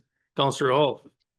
Couple of comments. I'd be actually prepared to give administration some flexibility on the tax forfeiture stuff. Those properties are well considered by the county. We spend a fair bit of time, like the admin spends a lot of time looking at them. And if it requires a little bit of I think it's reasonable, given the wide latitude we give administration on purchasing powers, to give them a bit of flexibility on a little bit of wiggle room to get something done and move it along, rather than adding more red tape and delaying things. As it relates to the policy, on page 114, I'd make the same comment under 6.2 about adding a second bullet for point B around the selection of the realtor. It's the same language as in the last policy, just the same thing. And same comment around the reserve. That one is obviously can't, you know, we have to disclose the reserve. It's required in the act, so that isn't there. And under 6.3.3 point 3, or, I don't know what would be, I'd look for administration's advice on, you know, a land value, if it's worth more than, is it $25,000 that you want to provide counsel and appraisal? At what point does it become, at what point do we want to expend that extra money? On residential property, you know, the appraisals are different than on commercial stuff, and there's a point where it's just the property's not worth the cost of hiring the consultant. So I'd ask maybe for admin's view on that. Thank you, Councillor Hall. Mr. Chair, members of the commission, or committee, not commission. My apologies. This was an item that our legal counsel had suggested, and I believe their threshold that they, and I don't know if that was a number that they had come up with or something, but their number that they provided in their email was $5,000. And so again, we didn't see I didn't see anything in policies from other municipalities.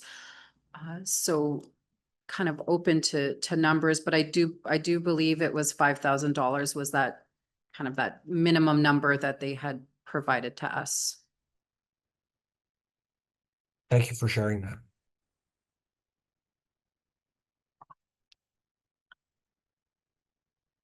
So that's the minimum number that would be I estimated value of parcel of land is minimum $5,000, or so.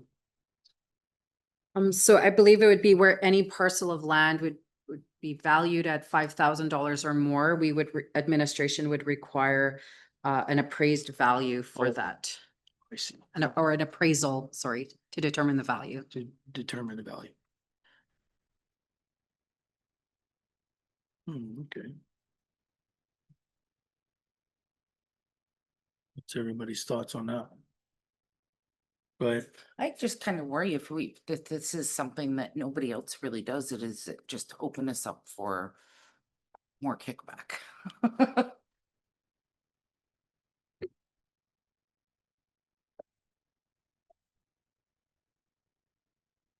Yeah, good thought, because correct me if I'm wrong, there, Ms. Cluche, you said that you looked at other policies and they didn't have anything in there like that? No, that's correct. Mr. Chair, this was just, it was a wording that was provided to us by legal. So it wasn't something that was part in any other policies. I guess. Go ahead. Anytime that legal weighs in and makes those recommendations, it's usually for good reason. And because it might not necessarily be in another policy or in other municipalities, maybe they should have it. You know, we don't know where we're at, but when legal gives us that kind of advice, I tend to lean that way. They come with, you know, good reason. So I'm okay with leaving it in there. 5,000 just doesn't seem like a very, it just seems like a very low number. That one, you know, I kind of, when I hit that one, I'm thinking, I don't know of many parcels of land that you can get for, you know, $5,000. So I'd almost double that, but I don't know what everybody else's thoughts are. Go ahead. I can always get behind trying something different, and you're right, you know, legal usually, you know, is a step ahead of these types of things. I'm in favor for right now until I have some time to mull it over to keep it at the 5 though. Councilor Anderson. I'm okay with $5,000. I think that in some cases, we have to remember that the development on certain properties is more of a liability than an asset. And so for that purpose, having a selling price of $5,000 may be reasonable for the fact that that new owner is taking on that liability. It's no longer on the county's books. So because I can't guarantee that every property has assets attached to it or something beneficial on it, I think I'm okay with $5,000. I guess the other thing is we put in $5,000 and we move the recommended motion and it comes back to council, and sure, we'll probably end up talking about it again. If somebody wants to change it, if we're stuck here just on one item, it's like put the 5,000 and then we'll go from there, right? Well, and Mr. Chair, members of the committee, absolutely, like policies are live documents. So these are intended to give us a base moving forward. These are just items that I was working on, giving administration some guidance, having council set these policies that, you know, we have a process now when dealing with applications such as these. But give it a year, give it 6 months. If we see that there's areas that we need to tweak and aren't working for us, we definitely know we will be back in front of council, maybe even in front of committee of the whole to have those discussions. But the intentions is, you know, let's start with what we have and what we've kind of been working through, set that base, and then definitely open to tweaking it as we move along and say, this doesn't work, this is working great. Maybe we need to add a couple more sections, whatever it may be, but that's kind of the whole intentions around this as well, this process. Yeah, and I want to thank you very much for bringing this forward, because we've been policies are great to have, just due to the fact that it gives you a guideline to work off of, right? And then if it's got to be tweaked or whatever, no, I totally agree with you with that sentiment, and thank you. Councillor Hall. I think the thing to remember is that on that number, it's really about what level of risk does council want to accept. But also, thinking back to in the last 18 months, some land sales that we've tried at auction, having had the county received an appraisal on some of those properties in advance of going to the, you know, an auction, a tax auction, we would have probably had a better chance of selling them at the tax auction, because we would have been able to set a more realistic reserve price. So it can speed things up and move things along. And it's I think this would have benefited us greatly had we done this in the past. Yeah, you betcha. Okay. Yeah. I'm gonna move. Okay, go ahead. Yeah, Mr. Chairman, just to cut to the chase, having been involved in 1,000 of these. You know what? Best practice is to always hire a land appraiser, assess.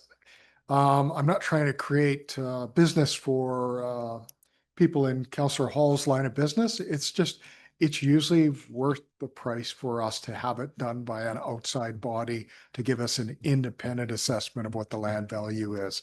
Now, does that mean overall, if you did 20 land sales in a year, does that mean you didn't make money on one of them? Maybe, because the costs were more than you actually got. But that's not the only reason that counties sell land. Some of it's just to clean things up. So you don't make money on every land sale. That's not our primary business. No. Best practice is to use a land appraiser. If it's so small, and we talked about maybe 5,000 or something, that you feel good with the your local assessor's value. Wow, the way we look at this land is only worth $250. There's very little risk there, right? And we have to be satisfied that we're following the MGA, and that is we're satisfied that we're getting market value for the land. So we're accountable. So if someone were to come after the fact, say, why did you just give that land away? We are, if it's fully advertised. Council, there are exceptions. Council's allowed to give land away for less than market value. There's exceptions. Otherwise, we have to follow the MGA. And more often than not, that's going to mean we just use a land appraiser, an assessor. Well, and to piggyback on you on that, we just had everything reassessed in this county, and we paid for that, and we're paying for it. and we should be able to take the assessment and say, okay, that's true and clear, right? Yeah. Yeah. And to clarify that, the recent one that Councillor Hall's talking about is we went with I believe an assessed value for the first time to do land sales, including a property in Rochester. And then we got an appraiser involved to give us the real value. It changed the value so much, it lowered it, that now the property sold. So paying a little bit to get a new opinion actually got it back into private hands. So that was worth it to us, I think. So sometimes an outsider can have a better opinion of what land values are. So more often than not, I think we're going to default to using a land appraisal. Yeah. Okay. Yes, I was referring to Rochester, but wasn't sure if I could reference them specifically. We were all thinking it. Go ahead, Councillor Gerlach. Yeah, I hate to muddy the waters, but we don't use that process when we're purchasing something. That process, we don't do appraisal, like if we're purchasing an acre for a road realignment, we pay the same if it's cultivated land that they just paid $3,000 an acre for, or if it's trees and rocks and barbed wire. And I shouldn't be muddying the water with it, but it's just a little irritant that I have that I thought was worthy of bringing up. Okay. Okay, so we got anybody who wants to move this recommended motion? Because I'll do it. Nope, go ahead. Councillor Chamzik is moving the recommended motion. The county council direct administration to bring the disposal of tax forfeited properties policy and consideration and or adoption to an Upland County Council meeting. As amended? Huh? Was that as amended? No. Nope, I ain't saying it again. Do we need to do it as amended? We haven't done it for any of the others, so.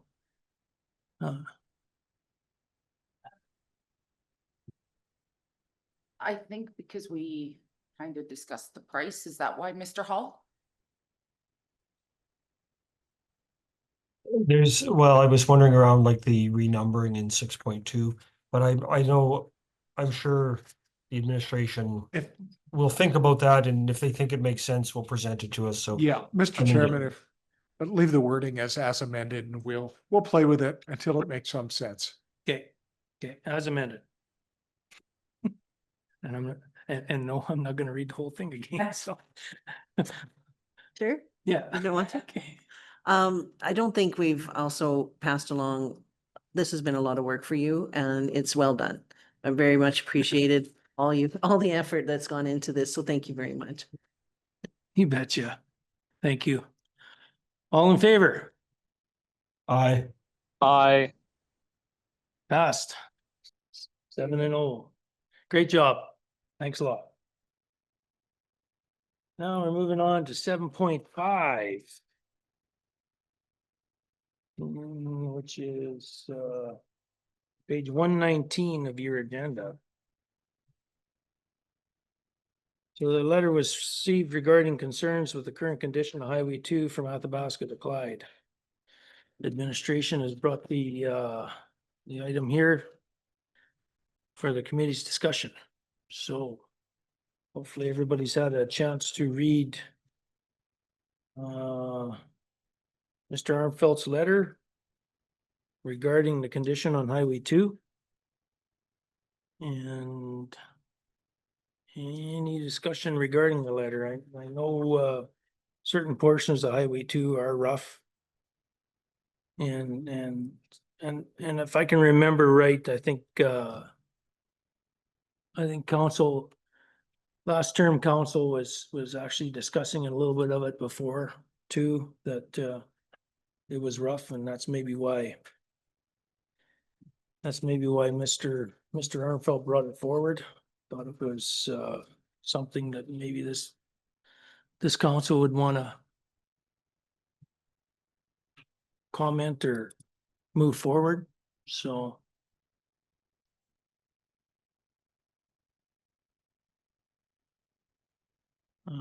Reeve Hall. Thank you.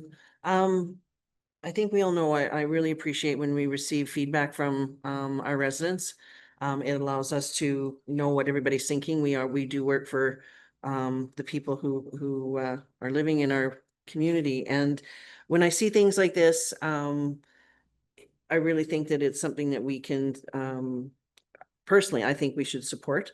And to be able to possibly put together a request or a letter to transportation in support of the letter that we've received here today, just to put that, shine a light on, that we have concerns, and these highways are starting to fall apart in different areas of north of the river, going south, and as traffic continues to increase, as we're seeing more and more of it, and of course seasonally as well.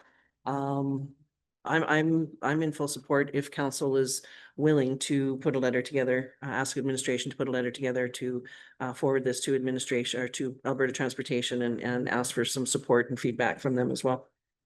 Okay. Councillor Hall? I would make a motion just to receive this for information. I think our county gets a reasonable share of provincial infrastructure dollars, and this is outside of our lane. And also, I just don't think it makes sense to do these one-offs. If we're gonna start talking about advocating for highways, we should talk about all the highways in our region, and this is a provincial issue, not ours, so. So I would move the motion to receive it. Councillor Chomsik? I kind of disagree. I mean, it being part of one of our highways leading into our major highways into our county, I feel it's important. We've written support letters with Highway 28 in the past, other outlining areas, and to me, I feel that there's value into supporting our neighbors. I don't see any harm in it anyways.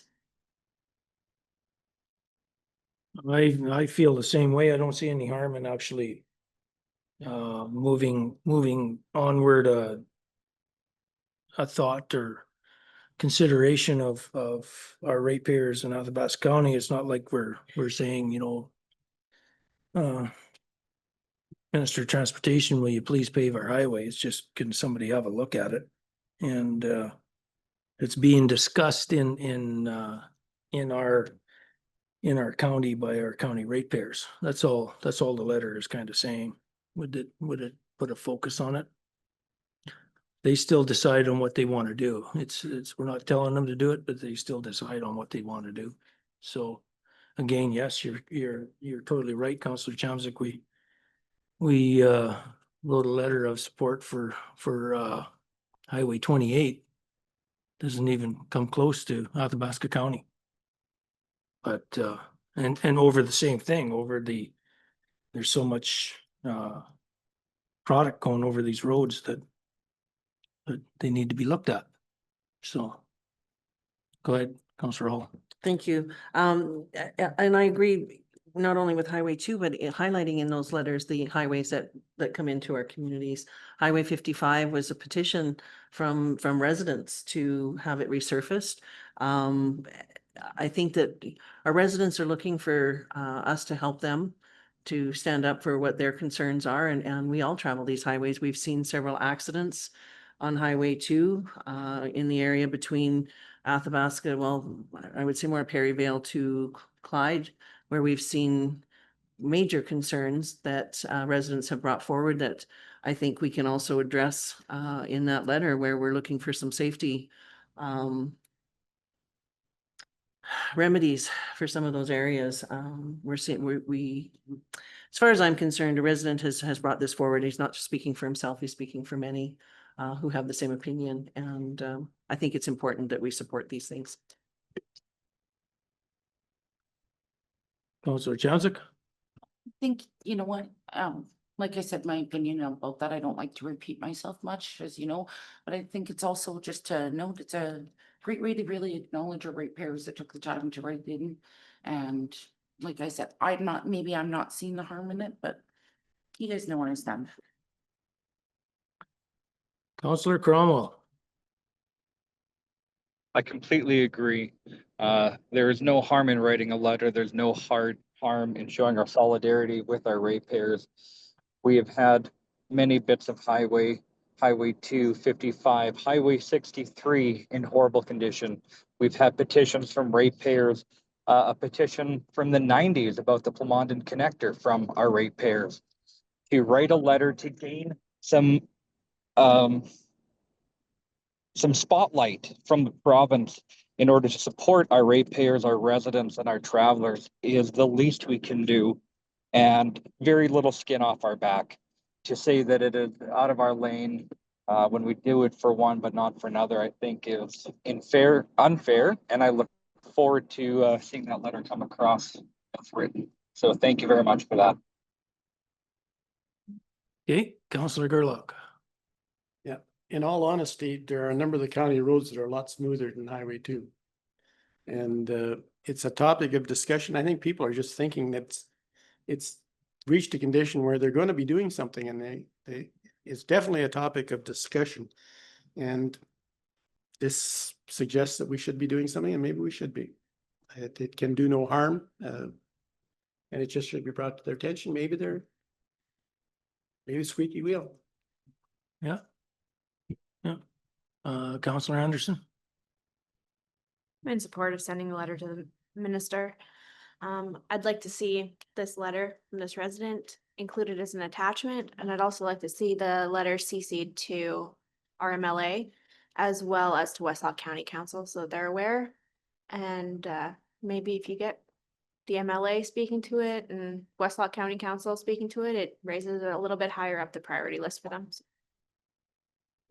Do we need a motion to recommend a county council to direct the Reeve to send a letter? Yes. Oh, he already has a motion, sorry. Okay, so I guess we got a motion on the floor right now that to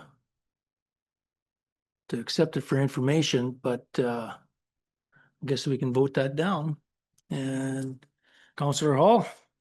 I just would be curious about administration's view on the course of action. They have not provided a lot of discussion in the background or in the discussion report. Does admin want to weigh in? Mr. Chairman, I got no problem weighing in. Council's job is to advocate. That's pretty wide. You can decide not to take a pass on this one, but there's no harm in advocating when one of your residents raises an issue and ask the minister to have a look into it. They have a budget and their own priorities too, so I'm sure they'll give a great answer, and it'll make sense from their perspective. But our job is to advocate. Thank you for that. So, being that we have that motion on the floor. With the unanimous consent of those present, I would withdraw it.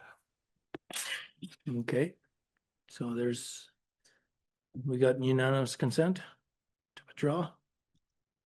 Okay. Aye. Councillor Cromwell, I think you said aye, right? Yeah, okay. Okay, Councillor Anderson. I'd like to make a motion to recommend to county council to direct the Reeve to send a letter about this topic. Pertaining to this topic? Yeah. Yep, okay. Do you want? And to send it to the minister and MLA.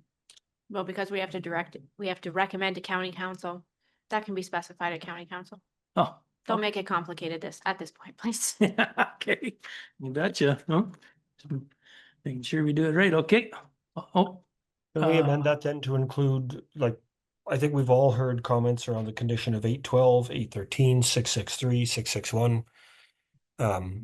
All of those highways are poor and need maintenance. Let's include them.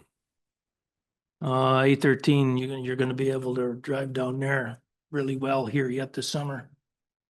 Councillor Jamzik. I would like to see those letters come in singularly, personally, because I mean, if we're advocating for, instead of including everything, it just, to me, it makes sense one topic at a time.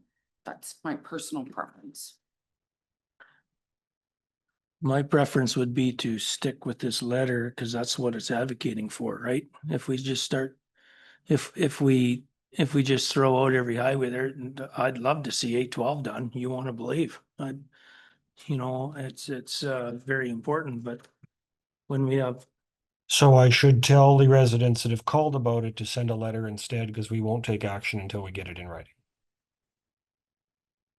Well, that's up to you. That's what you make that call. That's your. I think it's a good way to get it on the floor.